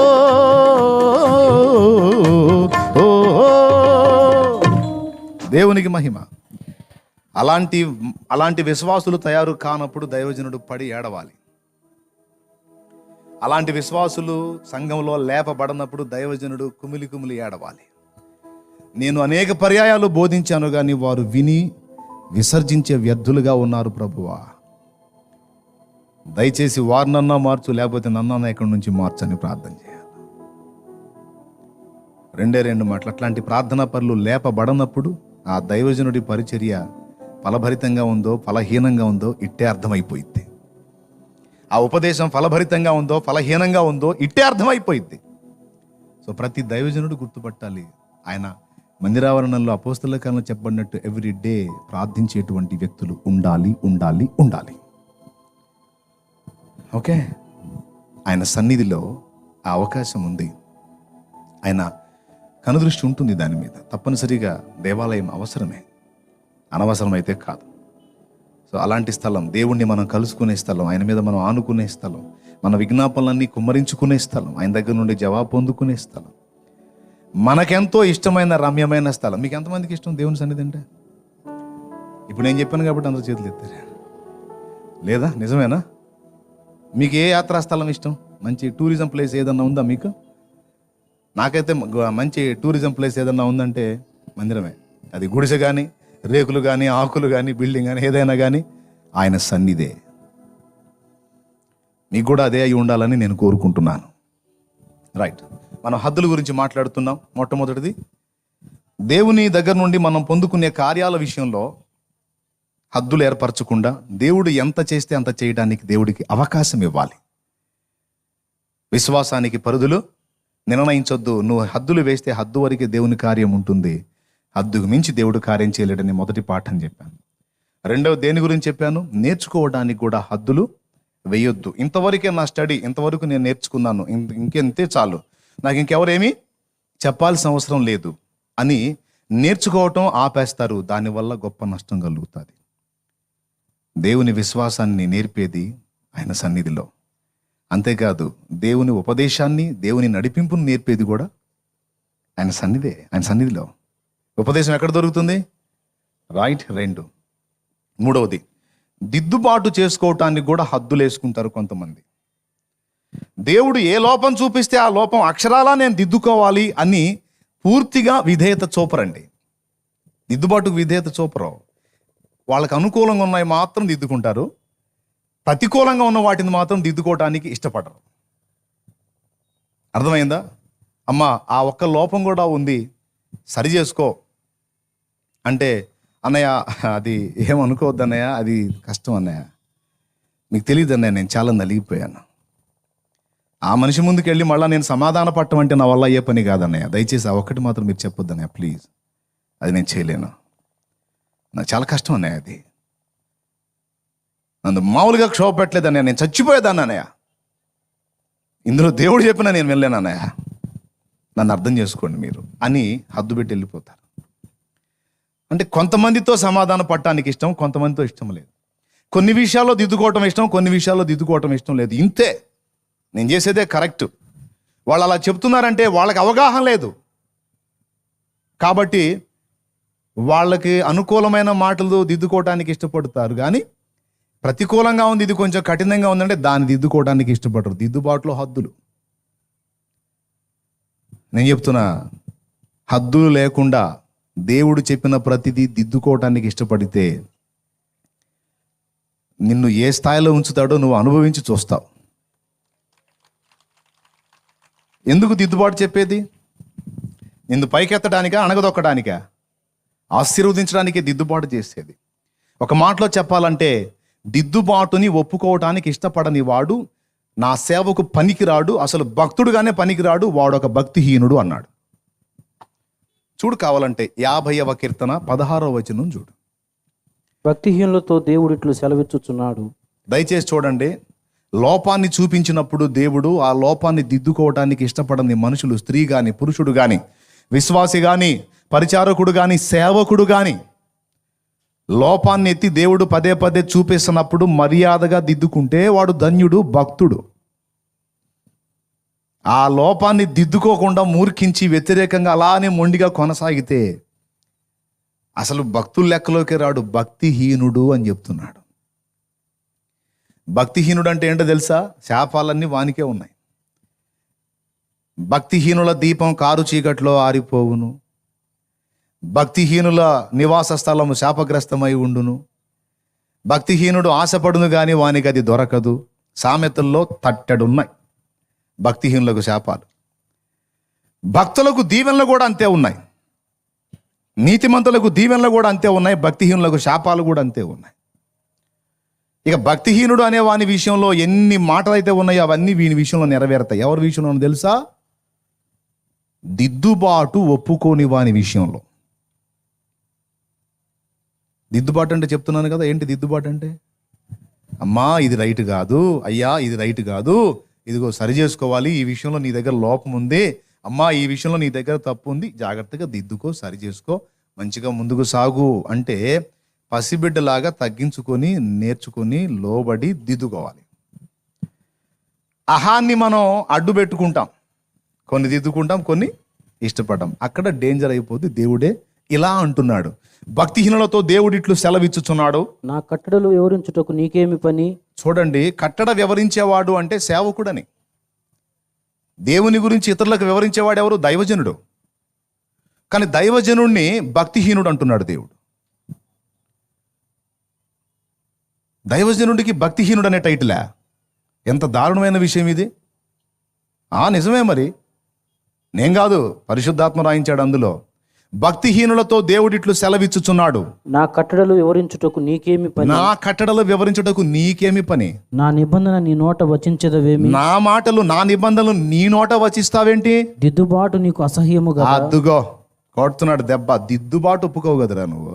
నీవు నా మాటలను నీ వెనుకకు త్రోసివేసి, నేను చెప్పే మాటలు వెనక్కి త్రోసి నీ బుర్రకు దోచినట్టు నడుస్తావు నువ్వు.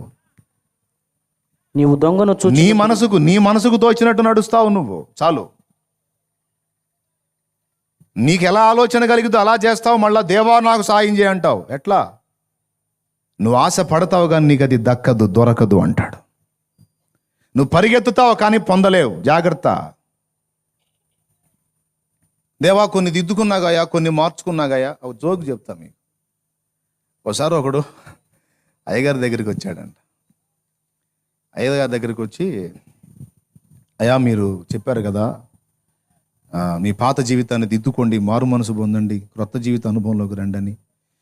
ఏందో వచ్చినా కూడా నాకేందో ఆదరణ లేదయ్యా, నెమ్మది లేదయ్యా, మనశ్శాంతి లేదయ్యా, నువ్వు చెప్పినట్టే అన్నీ మార్చుకున్నానయ్యా, అన్నీ దిద్దుకున్నానయ్యా అన్నాడట. ఏం దిద్దుకున్నావు, ఏం మార్చుకున్నావు అయ్యా అంటే, అయ్యా చిన్నది పెద్దది తేడా లేకుండా అన్నిటినీ నేను అంతకుముందు కొంచెం నేను చోరీ చేసేవాడిని అయ్యా, దొంగతనాలు చేసేవాడిని, ఆ దొంగ బుద్ధి మానేసుకున్నానయ్యా, వదిలేసుకున్నానయ్యా. ఆఖరికి మా ఇంటికి సమీపంలో ఒక అతను దూడను కట్టేసే తాడు, దాన్ని కూడా ఇచ్చేశానయ్యా, అయినా ఏందో నాకు మనశ్శాంతి రాలేదయ్యా అన్నాడట. దూడను కట్టేసే తాడు చోరీ చేశాను, దాన్ని కూడా ఇచ్చేశానయ్యా, నాకేందో ఆదరణ రాలేదయ్యా అంటే దైవజనుడు వెంటనే అడిగాడట, అయ్యా దూడను కట్టేసే తాడునిచ్చావు కానీ దూడనిచ్చావా అన్నాడట. దాన్ని ఇలేదయ్యా, తాడునిచ్చాడు, ఇటు దూడనిలా. ఏం మారు మనసు అండి, ఇదేం దిద్దుబాటు? దాన్ని ఇచ్చావు నాయనా, దాన్ని కట్టేసిన దాన్ని ఇచ్చావా అన్నాడట. అట్లాగే తాడునిస్తారు కానీ దూడని దగ్గర పెట్టుకుంటారు. అట్లాగే చిన్న చిన్న వాటిని వదిలేస్తారు కానీ అసలైంది దగ్గర పెట్టుకొని కూర్చుంటారు. ఎట్లా అండి? ప్రతి మనుషుడు గుర్తించాలా, అయితే ప్రతి ఒక్కరూ తెలుసుకోవాలా. ఎదుటివాని కంటిలో దూలము నెంచుతున్నావా, నలుసు నెంచుతున్నావా? యేసయ్య అంటున్నాడు, నీ కంటిలో దూలము నుంచుకొని ఎదుటివాని కంటిలో నలుసును నువ్వు వెతకనేలా. వాడి కంట్లో నీకు ఏదో కనపడదు అనుకుంటున్నారా? నాకైతే నలుసు కనపడుతున్నాడు కంట్లో. అసలు నీ కంట్లోనే పెద్ద దూలం ఉందిరా. నువ్వే గుడ్డి కళ్ళు వేసుకొని ఆడికేం నువ్వు కాపాడుతావు? ముందు నీ కంట్లో ఉన్న దూలం తీసివేయి, అప్పుడు నీ సహోదరుని కంట్లో నలుసు తీయటానికి నీకు తేటగా కనపడిద్ది అన్నాడు. అవతలోడి కంట్లో నలుసు తీ, అవతలోని సరిచేయి. సరిచేసేటప్పుడు ముందు నువ్వెట్లుంటావు? స్తోత్రం చెప్పండి ఒకసారి, గట్టిగా చెప్పండి. నువ్వు ఎట్లుంటావు, ఎట్లుండాలి? నేను చెప్తున్నాను, దేవుని ఆశీర్వాదం పొందాలని ఎంతమందికి ఉంది? దేవుని కృప పొందాలి, దేవుని దీవెనలో పొందాలని ఎంతమందికి మనసులో ఉంది చెప్పండి? నిజంగా ఉందా? చాలా వందనాలు. తప్పకుండా దేవుడు మిమ్మల్ని దీవిస్తాడు. ఎప్పుడు? దూలాలు తీసేసినప్పుడు, తాళ్ళు కాదు దూడల్ని ఇచ్చేసినప్పుడు. దేవునికి మహిమ, హల్లెలూయా. అండ్ మారు మనసు పొందిన ఒక ఆయన బాప్తీసం పొందడానికి నీళ్ళలో దిగాడంట. వెనకటి రోజుల్లో పెద్దోళ్ళు కాదు, పెద్ద వయసు వాళ్ళు పంచి కట్టలు వేసుకొని, వాళ్ళ అలవాట్లు ఏమన్నా పెద్ద వ్యసనాలు ఏమైనా ఉన్నాయంటే చుట్ట తాగటం. పాపం అయ్యగారు నీళ్ళలో దిగాడు, బాప్తీసం ఇవ్వడానికి ఆ పెద్ద ఆయన కూడా దించాడు, ఆయన కూడా నీళ్ళలో దిగాడు. ఆ పెద్ద ఆయన నీళ్ళలో ముంచగానే చుట్టలు పైకి వచ్చినాయి అంట. ఆ చుట్టలు చూసి కడుపులో మండిపోయింది పాస్టర్ గారికి. నీకు బుద్ధి ఉందా లేదా? మారు మనసు పొందాలని చెప్పాక ఇంకా జేబులో పెట్టొచ్చా? అవన్నీ వదిలేయాలి, అన్నీ మార్చుకోవాలి, మారు మనసు పొందాలి, పవిత్రమైన జీవితంలో రావాలని చెప్పాగా అంటే ఎవరు నేనా? భలేవాడే పాస్టర్ గారు, నేను ఎప్పుడో మారిపోయాను. మరి ఎవరి అంటే నాకేం తెలుసు ఎవరి? నాయ మాత్రం కాదు అంటే ఎవరు? ఇంకా నాయ మాత్రం కాదయ్యి అంటే ఇంకెవరున్నారు నీళ్ళలో? ఇంక నెక్స్ట్ ఎవరున్నారు? ఇప్పుడు బాబు నువ్వు ఎంత దుండడు ఆయన, నాకంట కడుతున్నావు చిన్నగా. దేవునికి స్తోత్రం కలుగును గాక, హల్లెలూయా. దిద్దుకోవాలి, దిద్దుబాటును ఒప్పుకోవాలి. చిన్నదైనా పెద్దదైనా వెతుక్కోవాలి. అసలు విమర్శ నాకొద్దు అనేది నైజం కాదు, నాకు విమర్శ కావాలి. తనను తాను విమర్శించుకోవాలి అని స్పష్టంగా చెప్పాడు. విమర్శించుకోవాలి, లోపాన్ని ఎత్తి చూపితే దిద్దుకోవాలి. అహంకారంతో గర్వహృదయంతో దిద్దుబాటుని తిరస్కరించిన వాడు అసహ్యుడిగా ఎంచబడి నెట్టివేయబడతాడు. ఏమీ పొందడు దేవుని దగ్గర నుండి. స్త్రీ అయితే ఏమీ పొందలేదు. నిజంగా దేవుని దీవెనలు మీకు కావాలని నేను చెప్పినట్టు మీరు చేయాలి. ఏం చేయాలి? దిద్దుబాటు కూడా హద్దులు, ఏది చెబితే అది తగ్గించుకొని చేయాలి ఆ పని. దేవునికి మహిమ కలుగును గాక. 3 సంగతులు చెప్పాను. ఫస్ట్ది ఏంటి? దేవుని యందు విశ్వాసం ఉంచే విషయంలో హద్దులు పెట్టకూడదు. ఇంతవరకే దేవుడు చేయగలుగుతాడు, ఇంతవరకే దేవునికి చేతనవుతుంది అని ఎప్పుడూ అనుకోకూడదు. ఆయనకు అసాధ్యమైనది ఏదీ లేదని నమ్మాలి. ఎంతైనా చేయగలవు, ఎంతటి కార్యమైనా నీకు చేతనవుతుంది, సమస్తము నీకు సాధ్యమే ప్రభువా. నువ్వైతే ఏదో కొంచెం ఘోరంతా కాదు, నువ్వు విస్తారంగా చేయగలవని నమ్ముతున్నా ప్రభువా. దేవునికి స్తోత్రం. ఒకసారి ఒక భక్తుడు దేవుడిని అడిగినట్టు, బాగా కష్టపడి పాపం మొర పెడుతున్నాడని దేవుడు ఒక జోక్ అండి కనపడి, నాయన ఏం కావాలో కోరుకో అంటే, మా ఆవిడని అడిగి వస్తానండి అన్నాడు. సరే పోయిరా త్వరగా. పోయాడు, పోయి వచ్చాడు.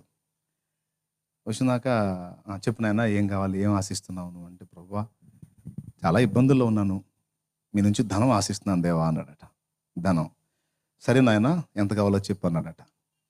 అప్పుడు వీడు అసలు మొత్తం నీ దగ్గర ఎంత ఉంది ప్రభు అన్నాడంట. అసలు మొత్తం నీ దగ్గర ఎంత ఉంది ప్రభు అంటే, ఏంది ఉన్నదంతా ఇడే తీసేసుకొని ఇక దేవుడిని ఖాళీ చేయాలని. అది జోక్ లాగా ఉండొచ్చాము, కానీ ఈ విషయంలో మనం దాన్ని ఆపాదించవచ్చు. దేవా నాకు ఇంత చెయ్యి, నాకు ఇలా చెయ్యి అంటాం కాదు. దేవా నువ్వు ఎంత చెయ్యగలవో అంతా నా కొరకు చెయ్యి, నా ద్వారా చెయ్యి. ఎంత చెయ్యాలని సంకల్పించావో అంతా, ఏది చెయ్యాలని నన్ను పుట్టించావో, ఏది చెయ్యాలని నన్ను బతికించావో, ఏం ఆశించి నా కోసం ప్రాణం పెట్టావో, నిలువెల్ల గాయాలమయమైన నెత్తురంతా ధారపోసావో, అదంతా నా నుండి జరిగించు నాయన. అది జరగక మునుపు నా ప్రాణము తీయొద్దు అని అడగాల దేవుణ్ణి. ఎంతమంది అడుగుతారు అట్లా? నువ్వు ఎంత చేయాలనుకున్నావో నా ద్వారా, నా జీవితంలో, నా ద్వారా ఇతరుల జీవితంలో అంతా చెయ్యి ప్రభువా. నేనేదో చెప్తాను ప్రభా ఇంత చేయి ఇంత చేయని కాదయ్యా, నీ సంకల్పానుసారంగా, నీ చిత్తానుసారంగా నా పట్ల జరిగించు నాయన అని అప్పగించుకున్న వాళ్ళ జీవితంలో దేవుడి కార్యాలు బలంగా జరుగుతాయి. ఇంకా దానికి పరిధి, హద్దు ఉండదు అన్నట్టు. విశ్వాసం విషయంలో చెప్తున్నాను నేను, హద్దులేయొద్దు. ఓకే. రెండవది, నేర్చుకునే విషయంలో హద్దులేయొద్దు. మూడవది, దిద్దుబాటు చేసుకునే విషయంలో హద్దులేయొద్దు. కయ్యను హేబెల్ స్టోరీ మీకు తెలుసు. కయ్యను ఎందుకు త్రోసివేయబడ్డాడో తెలుసా? ప్రతి మనుషునికి దిద్దుకోవడానికి దేవుడు అవకాశం ఇస్తాడు. కయ్యను రక్తరహిత బలి నర్పించాడు, హేబెలు రక్త సహిత బలి నర్పించాడు. మనం దేవుని ముందుకు వెళ్ళి పాప క్షమాపణ పొందాలంటే మన పాపాలకు ప్రాయశ్చిత్తంగా బలిదానం జరగాలి. ఇదంతా క్రీస్తు వచ్చి మన కొరకు ప్రాణత్యాగం చేసి, మన శిక్ష ఆయన మోసి, మన పాపాలు ఆయన భరించి మనకు ఇచ్చే రక్షణకు సాదృశ్యంగా ముందు బలిదానం అంటే జంతు బలులు అర్పించే క్రమాన్ని ఏర్పరిచాడు. ఈ సంగతి ఇద్దరికీ చెప్పారు. ఆదాము హవ్వ ఇద్దరు తన ఇద్దరు కొడుకులకి చెప్పారు. హేబెలుకి చెప్పారు, కయ్యనుకు చెప్పారు. హేబెలు గొర్రెల కాపరి. వినండి, గొర్రెల కాపరి. ఆల్రెడీ తన దగ్గర గొర్రెలు ఉన్నాయి కనుక శ్రేష్టమైన వాటిని కొన్నింటిని తెచ్చి బలిగా అర్పించి దహన బలిగా దేవునికి సమర్పించాడు. ఎవరు? హేబెలు. కయ్యను వ్యవసాయకుడు, పొలంలో పండినటువంటి ధాన్యం గట్రా పోగు చేసుకునేటువంటి వాడు. ఇతనేమన్నాడు తెలుసా? మా నాన్న చెప్పినట్టు దేవుణ్ణి సమీపించాలంటే ఖచ్చితంగా గొర్రె పిల్లను వధించాలి అనేటువంటి నియమాన్ని నేనెందుకు పాటిస్తాను? నా దగ్గర ఉన్నదే దేవుడు తీసుకోవాలి. ఇప్పుడు వీడి ఫీలింగ్ ఏంటంటే, నేను వెళ్ళి గొర్రెపిల్ల కోసం నా తమ్ముడిని అడగాలి, లేకపోతే ఛాన్స్ లేదు. నేను పోయి వాడిని ఎలా అడుగుతాను? నేను అడగను వాడిని నేను అడిగేది ఏంది? ఈడు అహంభావి, గర్వహృదయుడు. అదేందన్నా, వాళ్ళ తమ్ముడి దగ్గరికి పోయి గొర్రె పిల్లని అడగకపోతే ఎక్కడన్నా అడవిలో చాలా గొర్రెలు ఉంటాయిగా, తెచ్చి ఇవ్వచ్చుగా అని అంటారే మీరు. లేవు. ఎందుకంటే మానవులే అప్పుడు స్టార్ట్ అయింది. అన్నిటి ఆరంభం అదే. గొర్రెలు స్టార్టింగ్, బర్రెలు స్టార్టింగ్, సకల జంతువులు అదే స్టార్టింగ్ పీరియడ్. కాబట్టి అన్ని తక్కువ ఉన్నాయి.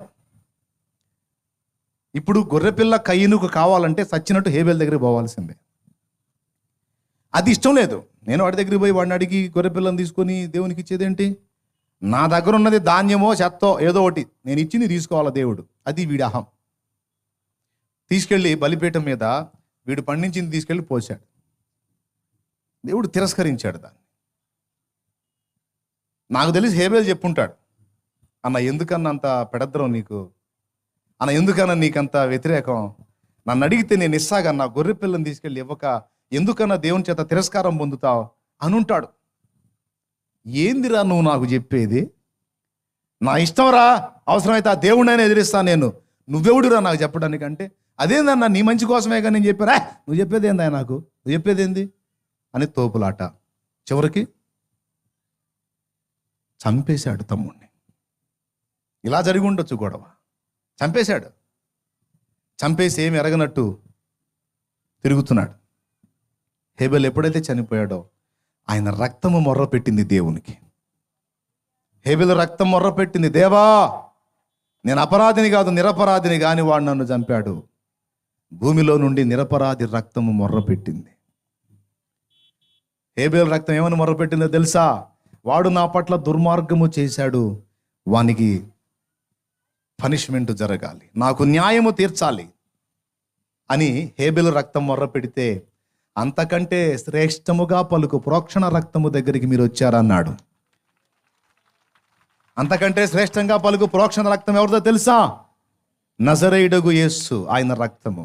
హేబెలు రక్తము పనిష్మెంట్ ఇవ్వు అని మొర్ర పెడితే, యేసయ్య రక్తము తెలియదు వారిని క్షమించి వారిని విడిపించో, వారిని విమోచించో, వారిని వదిలేయి అని మొర్ర పెట్టింది. అందుకు హేబెలు కంటే శ్రేష్టముగా పలుకు ప్రోక్షణ రక్తము. అమూల్యమైన రక్తము, నిష్కళంకమైన రక్తము, అమూల్యమైన రక్తము, నిష్కళంకమైన రక్తము, యేసు రక్తము, రక్తము, రక్తము, యేసు రక్తము, రక్తము, రక్తము, ప్రతి ఘోర పాపమును కడుగును మన యేసయ్యా రక్తము.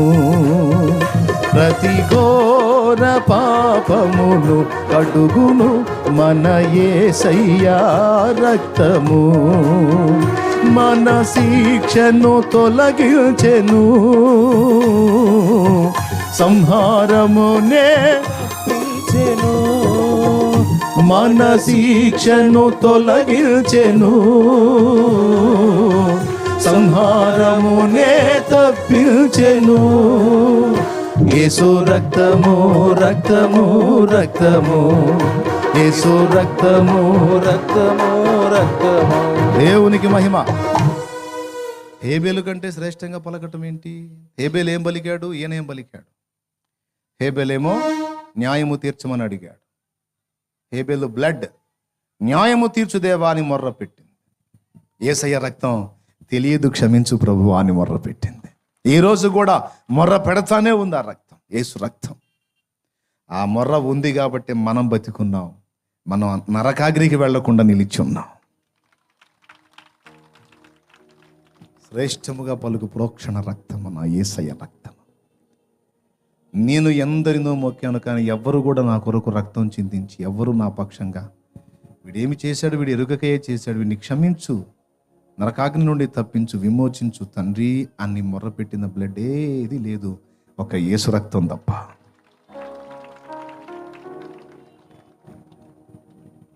పిల్లరా, ఎంత శ్రేష్టమైన బ్లడ్, ఎంత శ్రేష్టమైన రక్తం. సరే, హేబెల్ ఏమని మొర్రపెట్టాడు? వీడు అన్యాయంగా నన్ను చంపాడు తండ్రి అంటే వెంటనే దేవుని వాక్కు కయ్యూనుకు ప్రత్యక్షమైంది. ఏమండి, కయ్యూను తక్కువడు కాదండి. ఎప్పుడు కూడా కయ్యూను తక్కువ అంచనా వేయొద్దు. దేవుని స్వరం వినగలిగాడు అంటే, మీరు ఎంతమంది ఉన్నారండి దేవుని స్వరం డైరెక్ట్గా దేవుని స్వరం ఎంతమంది ఉన్నారు చెప్పండి నాకు. డైరెక్ట్గా ఆయన గొంతు ఒకరిద్దరు చేయెత్తారు. దాదాపు చాలా మందికి ఆయన స్వరం వినిన అనుభవం లేదు. ఆత్మలో ప్రేరణ పొంది ఉండొచ్చు, ఇట్లా ఉపదేశం ద్వారా వినుండొచ్చు, ఇక వేరే వేరే రకాలుగా వినుండొచ్చు కాక డైరెక్ట్గా స్వరం వినలా. కయ్యూను పరిస్థితి ఏంటి తెలుసా? ఒక రేంజ్ పర్సన్. కయ్యూను తక్కువడు కాదు, ఎప్పుడు తక్కువ అంచనా వేయద్దు కయ్యూన్ని. కయ్యూను తక్కువడు కాదు, విషయం ఉన్నోడే, దేవుని స్వరానికి ట్యూన్ అయినోడే, దేవుని మాట వినగలిగే చెవి కలిగినోడే. అందుకే కయ్యూను అంటే ఏమిటి అన్నాడు. నీ సహోదరుడైన హేబెల్ ఎక్కడా? దేవుడు అడిగాడు, ఎక్కడా నీ తమ్ముడు ఎక్కడా అంటే, నేను వాడికి ఏం కాపలా వాడినా నన్ను అడుగుతున్నావు? ఒట్టిది వీడు చంపేశాడు, కేసు మాఫీ అయిపోయిద్దని అబద్ధాలు పలుకుతున్నా, నేనేం కాపలా వాడినా? వాడి అహంకారం చూడండి. డైరెక్ట్గా దేవుని స్వరం వినబడుతుంటే దేవుడే మాట్లాడుతుంటే అన్ని ఎరిగిన దేవునికి వీడేం చేశాడో తెలియదా? వీడి బ్రతికేంటో తెలియదా? వీడి లోపాలేంటో తెలియదా? వీడి పాపాలేంటో తెలియదా? తెలుసు. కానీ దేవుని మీద ఏం మాట్లాడుతున్నాడు? నేనేమన్నా కాపలా వాడినా నా సహోదరుడు ఏంటని అడుగుతున్నావు? నాకేం తెలుసు? తెలీదా నీకో? నీ చేతిలో నుండి నీ సహోదరుని రక్తము త్రాగటానికి స్వీకరించడానికి తన నోరు తెరచిన భూమి మీద నీవు నిలవరం లేకుండా తిరుగుతూ దేశ దిమ్మరివై ఉంటావురా అని శాపం పెట్టేశాడు. ఆ శాపానికి గుర్తుగా ఒక ముద్ర కూడా వేశాడు మొదటన. మీకు చెప్పనా, కయీను, బిలాము, కొరహు ముగ్గురు అగ్నిగుండమే. ముగ్గురు అగ్నిగుండానికే. వాళ్ళల్లో మొట్టమొదటి వాడు కయీను. ఎందును బట్ట తెలుసా? దేవుడు అతనికి సమయం ఇచ్చాడు. ఎరా నీ తమ్ముడు ఎక్కడా అని ఎందుకు అడిగాడు తెలుసా? అడగడో ఎందుకు అడిగాడు తెలుసా? వీడు పరిగెత్తుకుంటా వెళ్ళి సాగిలపడయ్యా, బుద్ధి తక్కువ పని చేశాను, పొరపాటు పడ్డాను, దరిద్రుని, కోపాన్ని అణుచుకోలేకపోయాను, పాపం చేశాను, నా తమ్ముడిని నా చేతులతో నేనే చంపేశాను అయ్యా అని ఏడ్చి పశ్చాత్తాపడి ఆ తప్పును ఒప్పుకుంటాడేమో అని ఆయన అడిగాడు. ఏమి ఎరగనట్టు, ఎక్కడ్రా నీ తమ్ముడు అని. వీడేం చేశాడు తెలుసా? దేవుడు ఆశించినట్టు చీల వీడు అహంకారాన్ని ప్రదర్శించి నన్ను అడుగుతున్నావు, నేనేమన్నా వాని కాపలా వాడినా? నాకు తెలియదు అంటే నీకు తెలీదా? నాకు తెలుసురా నువ్వేం చేశావు. అందుకే నీకు ఈ గతి అని శాపానికి అప్పచెప్పాడు. మీకు తెలుసా, కయ్యను సంతానం కూడా లేదు భూమి మీద. కయ్యనే కాదు, కయ్యను సంతానం కూడా లేదు భూమి మీద. నోవా జలప్రళయంలో భూమండలం అంతా కూడా జలము చేత నింపబడినప్పుడు ఒక నోవాహు కుటుంబం మాత్రమే బ్రతికిందని మీరు ఎంతమందికి తెలుసు? నోవా ఫ్యామిలీ ఒక్కటి మాత్రమే బ్రతికిందని ఎంతమందికి తెలుసు? ఎంతమంది నోవా కుటుంబం? 8 మంది. నోవా భార్య భర్త ఇద్దరు. నోవా కుటుంబం భార్య భర్త, 3 కొడుకులు, వాళ్ళకి 3 భార్యలు, 3 కోడంటారు, మొత్తం 8 మంది. వీళ్ళు మాత్రమే బ్రతికారు. ఇక మిగిలిన శేషమంతా జలప్రళయంలో నశించిపోయారు. ఇప్పుడు నోవాహు ఎక్కడి నుంచి వచ్చాడు? ఏ వంశావళిలోంచి వచ్చాడు? ఆదాము నుండి వచ్చిన షేతులో నుండి నోవాహు వచ్చాడు. మరి కయ్యను సంబంధులు, కయ్యను సంతానం మొత్తం జలప్రళయంలో స్మాష్ అయిపోయారు. కయ్యను నిలవలేదు, వాడి బీజం కూడా నిలవలేదు. ఎంత డేంజరో చూడండి. గర్వాన్ని, అహంకారాన్ని, దిద్దుబాటు ఒప్పుకొని మనస్సుని, మారు మనసు పొందని జీవితాన్ని దేవుడు ఎట్టి పరిస్థితుల్లో ఒప్పుకోడు. ఈరోజు చాలా మందికి పిలుపునిస్తున్నాడు, మారు మనసు పొందండి, పాప క్షమాపణ నిమిత్తమై బాప్తిస్మం పొందండి అని పిలుస్తుంటే ఒక్కొక్క ఆయన అంటున్నాడు, నేను అంత పెద్ద పాపాలు ఏం చేయలేదండి, నేను అంత పెద్ద పాపినేం కాదండి, నేను చాలా మంచి పనులు చేశాను, చాలా మంచివాడిని. ఎంత మంచివాడైనా శరీరంతో చేయకపోతే తలంపులో చేశావు. నడక, పడక, తలంపు, ఆలోచన, క్రియ, మాట, చేష్ట ఎక్కడో చోట ప్రతిరోజు ఏదో ఒక విధంగా ఎన్నో కొన్ని జరుగుతూనే ఉన్నాయి పాపాలు. ఎప్పుడో సంవత్సరానికి ఒకసారి నువ్వు చేసే పుణ్యాన్ని మైండ్లో పెట్టుకొని నీ పాపాలన్నీ మర్చిపోతున్నావు. మొత్తం రేపు తక్కెట్లో పెట్టి చూస్తే నీ పాపాల దెబ్బకి, ఆ పాపాల బరువుకి నీ పుణ్యాలనే ఆడో తేలిపోతాయి. అప్పుడు ఏం జరిగింది తెలుసా? అగ్నిగుండానికి వెళ్ళాల్సి ఉంటుంది. అందుకే దేవుడు చెప్తున్నాడు, నీ పాపములు పోగొట్టుకోవడానికి నువ్వేం చేయాల్సిన అవసరం లేదు, పైసా ఖర్చు లేదు, ఒంటికి చాకిరి లేదు. నేను పాపిని అని నా ముందు ఒప్పుకొని మారు మనసు పొంది పాపములన్నీ నా రక్తంలో కడగబడి నిమిత్తం బాప్తిజమం పొంది పరిశుద్ధుడు వై ధన్యుడుగా నాయన అని దేవుడు పిలుస్తుంటే కొంతమంది విధేయత చూపరు, లోబడరు. తెలిసి కూడా, తెలియనోడు అంటే వేరే సంగతి, తెలిసిన వాళ్ళు కూడా లోబడరు. లోబడినప్పుడు ఏం జరిగిద్ది? కయ్యనుకు పట్టిన గతి పట్టిద్ది. దేవునికి స్తోత్రం కలుగును గాక. అందుకే చెప్తున్నాను, దేవుడు చెప్పినప్పుడు వినాలి, దిద్దుకోవాలి, మారు మనసు పొందాలి. తిరుగు వెనక్కి నీ నడక రైట్ కాదు, తిరుగు వెనక్కంటే తిరగాలి. మారు మనసు పొందుట అంటే ఏంటో తెలుసా? ఈ దిశ ఇది కరెక్ట్ అని ఇట్టా వెళ్తా ఉంటే దేవుడు మాట్లాడాడు, రాయ్ అది కాదు దారి, వెనక్కి తిరుగో అంటే ఇలా దేవుని వైపు తిరిగి నడుచుటయే మారు మనసు. కొంతమంది ఇటే పోతానే బాధపడతా ఉంటారు, పశ్చాత్తాపడతా ఉంటారు. అన్ని పాడు పనులే చేస్తున్నా, పాపిష్టి పనులే చేస్తున్నప్పుడు వెనక్కి తిరగొచ్చుగా, తిరుగుదామని ఉంది కానీ తిరగలేకపోతున్నా. ఎప్పుడు తిరుగుతావు? సచ్చిందాక ఇంతేనేమో. కొంతమంది జీవితాలు ఇంతే ఉన్నాయి. మళ్ళీ చేసేవాళ్ళు ప్రశాంతంగా ఉంటారా? బాధపడుకుంటానే దేవుడి స్వరం వినపడుతుంటే అవునయ్యా నువ్వు నాతోనే మాట్లాడుతున్నావు, అయినా నీటే పోతా. అవునయ్యా నువ్వు నాతోనే మాట్లాడుతున్నావు, అయినా నేను తిరగను. ఈ రకం బాపుతున్నారు. ఇక్కడ కూర్చునే వాళ్ళ కానీ లైవ్లో ఉన్న వాళ్ళ కానీ ఆ టైప్ వాళ్ళు ఎవరైనా ఉంటే మీకు 2 చేతులు ఎత్తి నమస్కరించి చెప్తున్నాను, తొందరగా మారు మనసు పొందండి. గతించిన కాలం ఇక రాబోతున్న కాలం అంత లేదు, రాబోతున్న కాలం ఇక కొంచెమే ఉంది. ఇదిగో ఆయన త్వరగా వచ్చుచున్నాడు. సిద్ధపడాలి. అంతటా అందరూ మారు మనసు పొందవలెనని ఆయన మనుషులకు ఆజ్ఞాపించుచున్నాడు. బుద్ధిహీనంగా మూర్ఖత్వంతో అహంకారంతో అహంభావంతో విర్రవీగిన బ్రతుకు చాలు. పాపంలో మునుగు తేలి చెడిపోయిన అసహ్యకరమైన జీవితాలు జీవించిన విధానం చాలు. నీ కొరకు ప్రాణం పెట్టి తిరిగి లేచిన ప్రభువునందు విశ్వాసం ఉంచి మారు మనసు పొంది రక్షణ పొంది రెడీగా ఉండు. ఇక నేడో రేపో తెలియనంత సమీపంలోకి వచ్చింది పరిస్థితి. ఎక్కడ వాళ్ళు అక్కడ జాగ్రత్త పడాలి ప్రియులారా. లేకపోతే రాబోతున్న ఉపద్రవాల్లో తప్పించుకోవటం సాధ్యం కాదు. చాలా డేంజర్ రోజులు రాబోతున్నాయి. అందుకే అంతటా సువార్త ప్రకటింపజేస్తున్నాడు. అందరికీ సత్యం అందేటట్టు చేస్తున్నాడు. విని తెలుసుకున్నవాడు జ్ఞానవంతుడు, తిరస్కరించిన వాడు దేవుని పనిష్మెంట్, దేవుని ఉగ్రతను పొందబోతా ఉన్నాడు. కయ్యను బతికినట్టు బతకూడదు. కయ్యను చూపించిన మూర్ఖత్వాన్ని మనం చూపించకూడదు. కయ్యను ప్రదర్శించిన అహాన్ని మనం ప్రదర్శించకూడదు. దావీదు పాపం చేశాడు. నాతాను వచ్చి ఏయ్ తేడాబడ్డావు నువ్వు అంటే ఏమన్నాడు తెలుసా? రాజుని నా ముందుకు వచ్చి నా మీద నేరం మోపుతావురా, ఇంటి తీసుకెళ్ళి శిరచ్ఛేదం చేయండి అల్లా. సింహాసనం మీద నుండి దిగి పరిగెత్తుకుంటా వెళ్ళి గదిలో పడి ఎలుగెత్తి ఏడ్చి ఆ రోజు స్టార్ట్ అయిన ఏడుపు తన ప్రాణం పోయేంత వరకు ఏడుస్తూనే ఉన్నాడు. అంత వేదన పడ్డాడు. నేనేనా ఇంత పాతకం చేసింది, నేనేనా ఇంత నీచంగా ప్రవర్తించింది దేవా. మారు మనస్సు నిలబడిపోయాడు. అలాగా అహాన్ని గర్వాన్ని ప్రదర్శించలా తగ్గించుకొని దిద్దుకొని రూపాంతరం చెందాడు. ప్రియులారా, 3 సంగతులు చెప్పాను. దిద్దుబాటుకు హద్దులు, కొన్నే దిద్దుకుంటాను, కొన్ని కొనసాగిస్తాను. అయ్యా మారు మనసు పొందయ్యా అన్ని వదిలేసేయ్యా అంటే అన్నా అంతకుముందు పెట్టి సిగరెట్లు తాగేవాడినన్నా, అరపెట్టుకొచ్చానన్నా, అది కూడా అయిందాకా ఆగుతానన్నా. నేను చెప్తున్నా నువ్వు సచ్చిందాకా అరపెట్టి ఆగదు. మార్పు అనేది ఇన్స్టాల్మెంట్ పద్ధతిలో రాదు, ఇన్స్టంట్గా జరిగేది మార్పు. Praise the Lord. క్రమక్రమంగా కాదు. ఏవైతే నీ కళ్ళ ముందు స్పష్టంగా కనబడుతున్నాయో లోపాలు, వాటన్నిటినీ ఒక మెరుపు లాంటి ఆలోచనతో ఎగ్దం విసర్జించటమే. జక్కయ్య అనే వాళ్ళ లైఫ్లో చూస్తాం మనం. అలాగా ఊరు మొత్తం కలిసి ఒక టైటిల్ ఇచ్చారు మనోడికి, ఈ ఊరు మొత్తంలో ఇంత చెడిపోయినోడు లేడని.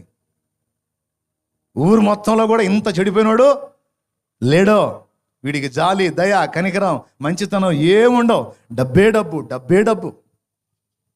అస్సలు రాజీపడ్డు డబ్బులు వసూలు చేసే విషయంలో. అయ్యా ఈరోజు పిల్లలకి అన్నం లేదయ్యా, ఈ డబ్బు ఉంటే ఆహారం ఇప్పిస్తానంటే నీ పిల్లలకి ఆహారం ఇప్పిస్తావు, నా పిల్లలు పస్తుండాలా, పైసలు ఆ లాక్కొని వెళ్ళిపోతాడు. సుంకపు గుత్తదారుడైన జక్కయ్య ఊరు మొత్తం చేత పాపి అని టైటిల్ పొందినోడు అనమాట. ఇలాంటి పాపాత్ముడు ఉన్న ప్రదేశానికి యేసయ్య వచ్చినప్పుడు అతన్ని జక్కయ్య ఎదుర్కొన్నప్పుడు ఏం జరిగిందో మీకు తెలుసు. 100 సార్లు మీరు వినని ప్రసంగాల. దేవునికి స్తోత్రం కలుగును గాక. చెప్పగట్టిగా. మీరు వినని ప్రసంగాలు ఏం కాదు. జక్కయ్యని యేసయ్య దర్శించినప్పుడు ఏం జరిగింది? చెట్టెక్కాడు, ఈయన కనపడట్లేదని చెట్టెక్కి చూస్తున్నాడు. యేసయ్య కింద నడుచుకుంటా మనుషులతో మాట్లాడుకుంటా చెట్టు మీద ఉన్నవాడిని చూడలా. కానీ జక్కయ్య అనేవాడు మాత్రం ఆ చెట్టు మీద ఉండి యేసయ్యని చూస్తున్నాడు. చాలాసార్లు ఈయన గురించి విన్నాను.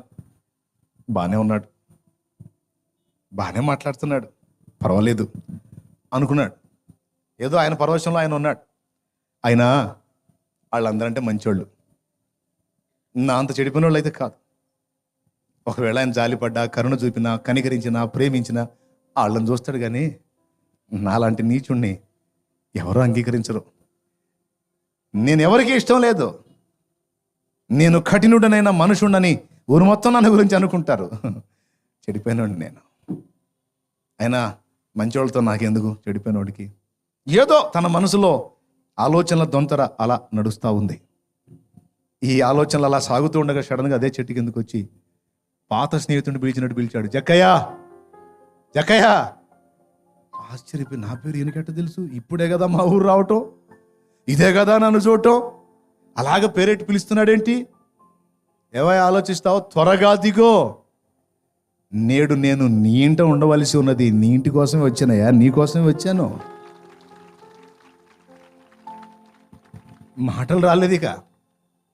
ఎందుకు తెలుసా? ఊరోళ్ళందరూ మంచోళ్ళు, నేను ఒక్కనే చెడిపోయినాడు అనుకునేవాడు ఆయన. ఆయన వెళ్తే ఏ మంచోళ్ళు ఇంటికో వెళ్తాడు, ఆయన పలకరిస్తే ఏ మంచోళ్ళు పలకరిస్తాడు. కానీ నాలాంటి పాపాత్ముడు ఒప్పుకుంటాడా? నన్ను ఆమోదిస్తాడా? అంటే ఈయన పోయి అంటాడు, ఒరే పిచ్చోడ, నువ్వు అలా ఆలోచించుకుంటున్నావు, నేను నీలాంటి వాళ్ళ కోసం వచ్చాను రా అన్నాడు. పాపులనే పిలవచ్చి నీ నీతిమంతులను పిలవ రాలేదు. నా చుట్టూ ఉన్న వాళ్ళలో కొంతమంది ఉన్నారా, తాము పాపులై ఉండి కూడా పరిశుద్ధులోని ఫీల్ అవుతారు. నువ్వు ఉన్నావే, నీ యథార్థత నాకు నచ్చింది. నువ్వు ఏమై ఉన్నావో అదే ఒప్పుకున్నావు నా ముందు. నేను పాపిని అనుకుంటున్నా చూడు, నేను రక్షించడానికి వచ్చాను రా, త్వరగా దిగో అంటే అతడు త్వరగా దిగి వెళ్తున్నాడు. మార్గంలో వెళ్తూ ఆలోచించుకుంటున్నాడు, యేసుప్రభు నా ఇంటికి తీసుకెళ్తున్నాను, ఇప్పుడు ఈయనకి ఏం పెట్టాలి? పలావ్ పెట్టేదా? బిర్యానీ పెట్టేదా? ఏ ఫ్రై పెడితే బాగా తిని ఎంజాయ్ చేస్తాడు? తిండిపోతాడు కాదే. సొమ్ము, అక్రమంగా ఆర్జించిన సొమ్ము సంచి చేతికి ఇచ్చేదా? డబ్బులను చూసి సంతోషపడే రకం కాదే. మరి పొగిడి ఘనపరిచేదా? పొగడ్తలకు పొంగిపోయేవాడు కాదే. మరి ఏమి ఆశించి నా కోసం వచ్చాడు? నేనిచ్చేది ఏది ఆయన ఆశించట్లేదు, నా నుండి ఆయన ఒక్కటే ఆశిస్తున్నాడు. ఏంటంటే మారు మనస్సు. ఏం చేస్తే నా ప్రభు సంతోషపడతాడంటే, నా బ్రతుకును మార్చుకొని దిద్దుకొని నేను ఆయన్ని వెంబడించుటయ్యా ఆయనకు సంతోషం. దారిలోనే అర్థమైపోయింది, ఇంట్లో కూడా తీసుకెళ్ళలా. ఎంట్రన్స్లోనే చెప్తున్నాడు, ప్రభువా. అప్పటిదాకా వెనకున్నోళ్ళు లేదు, వెనకున్నోళ్ళు ఏసఐ ఫాలో అవుతున్నారు కదా, ఏసఐని ఫాలో అవుతున్నారు వెనక వాళ్ళందరూ. అనుకుంటూనే ఉన్నా, ఈ బోధకుడికి మంచోళ్ళు ఎవ్వరు పనికిరారు. ఆ ఫైనాన్స్ వాళ్ళు, ఆ ధర్మ వడ్డీలు ఇస్తారు 100 రూపాయల వడ్డీలోళ్ళు, వారానికి 100-1000 రూపాయలకి. అట్లాంటి ధర్మ వడ్డీలోళ్ళు, ఆ వ్యభిచారులు, ఆ అడ్డదిడ్డగా బతుకుతారే, 2 కుంపట్లు 3 కుంపట్లు పెట్టి బతికేవాళ్ళు, అట్లాంటి వాళ్ళు నచ్చుతారు.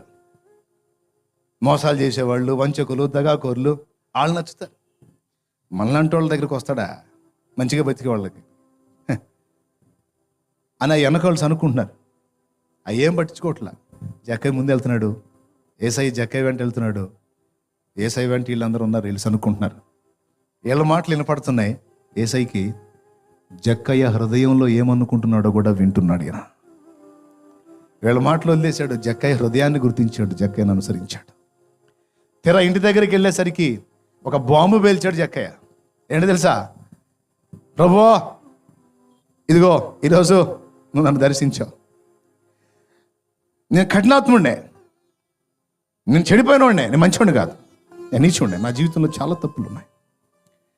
ఈ ఊరు మొత్తం కూడా నన్ను దుర్మార్గుడు అంటారు, పాపి అయిన మనుషుడు అంటారు. నిజమే, కరుణ లేకుండా బతికా, కాఠిన్యంతో బతికా.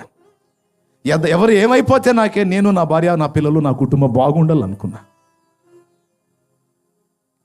ఆ కారణం చేత ఎంతోమందిని బాధ పెట్టా, ఎంతోమంది కన్నీళ్లకు కారణమయ్యా, దాంతో విస్తారంగా ఆస్తిని ఆర్జించా. కానీ నాకొద్దయ్యా, నాకొద్దు. ఈరోజు నేను ఒక తీర్మానానికి వచ్చాను. ప్రభువా, నా కలిగిన ఆస్తిలో సగము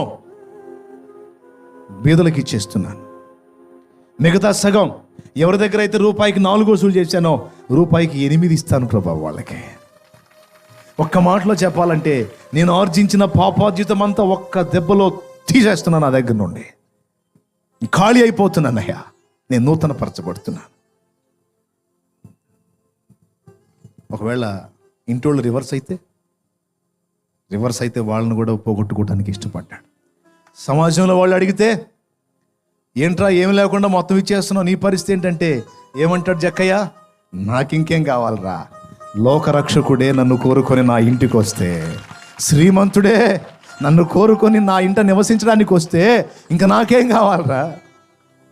నాకు చాలు, ఆయన చాలు. హల్లెలూయా, హల్లెలూయా. అప్పుడే యేసయ్య నోరు తెరిచాడు. వెనకోళ్ళు సణుగుతున్నా, ముందోడు ఆలోచిస్తూ మాట్లాడుకుంటూ వెళ్ళిపోతున్నా మౌనంగా ఉన్నాడు ఆయన. ఎప్పుడైతే జక్కయ్య ఈ మాటలు అన్నాడో ఆ వెనక సణిగారే మొత్తానికి మైండ్ పోయింది. ఎందుకు తెలుసా? అంత కాఠిన్యంగా సంపాదించిన అంత ఒక్కసారి అలాగ పోగొట్టుకోవడానికి ఇష్టపడుతున్నాడంటే ఈ విప్లవాత్మకమైన మార్పును చూసి ఆ సణిగే గొణిగే రకాలందరికీ మైండ్ పోయింది. నిజంగా యేసు ప్రభువును ఒకడు నమ్మి సమాజంలో మారు మనసు పొందితే సమాజానికి మైండ్ పోయిద్ది అంతే. ఎందుకంటే తన గత జీవితాన్ని ప్రస్తుత జీవితాన్ని చూసి ఇంత మార్పా అని అలా ఆశ్చర్యానికి గురి చేయలేకపోతే మన మార్పు ప్రశ్నార్థకమే. Praise the lord. అవతల వాళ్ళు తన్నయ్యేటట్టు వాళ్ళ ఆలోచనకు గురి చేయకపోతే మన మారు మనసు ప్రశ్నార్థకమే. ఇన్స్టంటా, ఇన్స్టాల్మెంటా? దేవునికి స్తోత్రం కలుగును గాక. హల్లెలూయా. అప్పుడు యేసయ్య నోరు తెరిచి ఏమన్నాడు తెలుసా? ఇతడు మారు మనసు పొందాడు, ఇతడును అబ్రహాము కుమారుడే, ఇదిగో నేడు ఈ ఇంటికి రక్షణ వచ్చిందన్నాడు. అదే ఇంట్లో ఒకడేగా మారు మనసు పొందింది. ఆ ఒకడు పొందినా ఒకడు తలకాయ ఇంటి మొత్తానికి, కుటుంబం మొత్తానికి. ఇంటి యజమానుడే శిరస్సు. యజమానుడు అనేవాడు దేవుని వైపు మళ్ళుకుంటే ఇక సర్వ శరీరం ఆరోగ్యంతో ఉన్నట్టే. తలకాయ ఒకటి కరెక్ట్గా ఉంటే కాళ్ళు చేతులు అన్ని కంట్రోల్లో ఉంటాయి, అన్ని భాగాలు కంట్రోల్లో ఉంటాయి.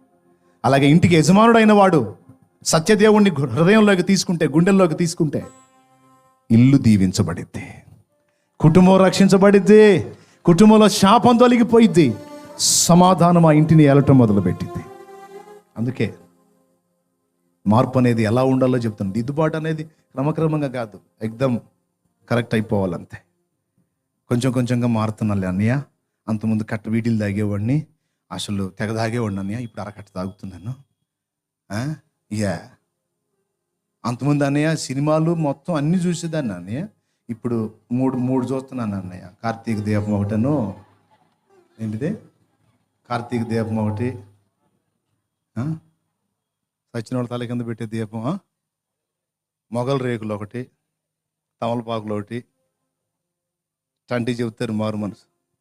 అసలు అంతకుముందు అసలు సినిమాలు తెగ చూసేదాన్ని అన్నయ్య, అసలు అన్నీ చూసేదాన్ని. కళ్ళు పోయిందా కళ్ళ చూడ కూడా అందుకే వచ్చిందండి.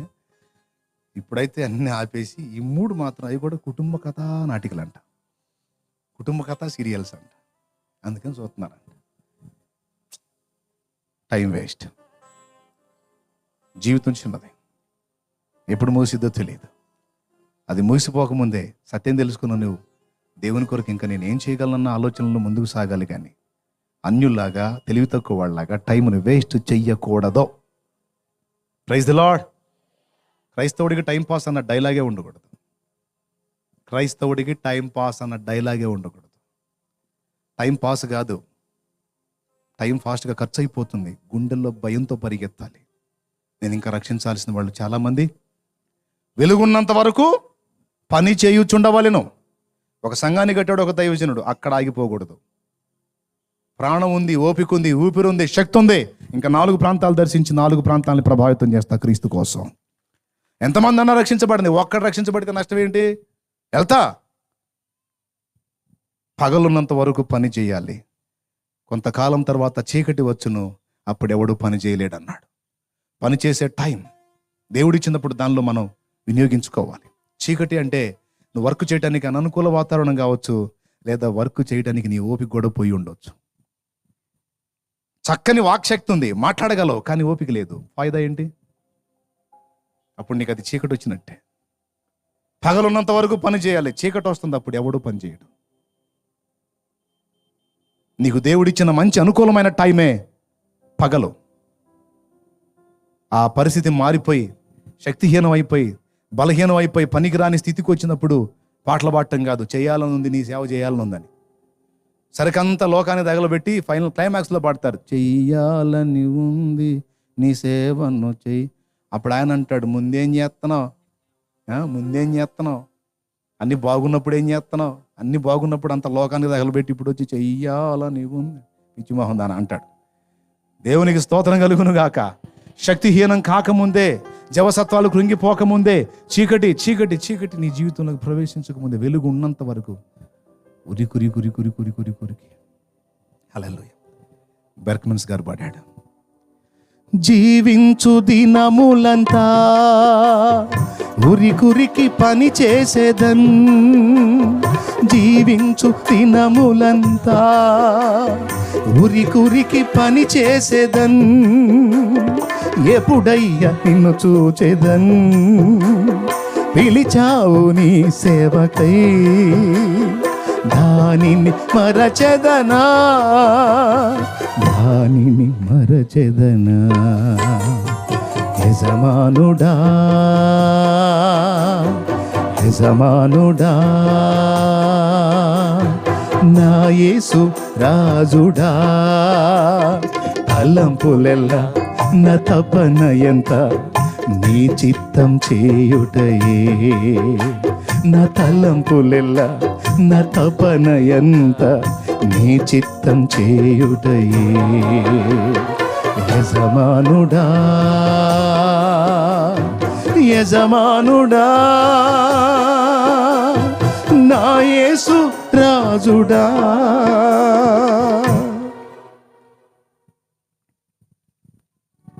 శక్తిహీనమైన నాడు నువ్వేం చేయలేవు. మాకు చిలకలూరుపేటలో దేవుడు మంచి సేవ ఇచ్చాడండి. హాయిగా అంతవరకు చేసుకొని ఆదివారం శుక్రవారం వాక్యం చెప్పుకొని 6 రోజులు, మిగిలిన 5 రోజులు సరదాగా తిరిగేయచ్చు. కానీ వెలుగు ఉన్నంత వరకే పని చేయాలి కదా. మరి వెలుగు ఉండగానే నేను ఇంకా ప్రకటించవలసిన ప్రదేశములు అనేకం ఉన్నవి అని యేసయ్య చెప్పాడు. ఆ మాట మర్చిపోకూడదు. కలిగిన కొంచెంతో తృప్తి చెందకూడదు దేవుని పనిలో. ఇంతవరకు చాలు అనుకుంటే దేవుడు నీ వైపు నుంచి దృష్టి మరొకటి వైపు మళ్ళీ ఇస్తాడు. అదేంది ప్రభా నన్ను వాడుకోవట్లేదంటే నువ్వు చాలన్నావు కదా నాయన, అంతటితోనే తృప్తి చెందావుగా. ఇంకా నేను చెయ్యాలన్న ఆశ కలిగి ఆరాటంతో తిరుగుతున్నవాడు నాకు కావాలి. Praise the lord. వెలుగున్నంత వరకు పని చేయాలి, ఆపకూడదు. రైట్. 3 సంగతులు ఎంతమందికి అర్థమైనాయి? దేనికి హద్దులు వేయకూడదు?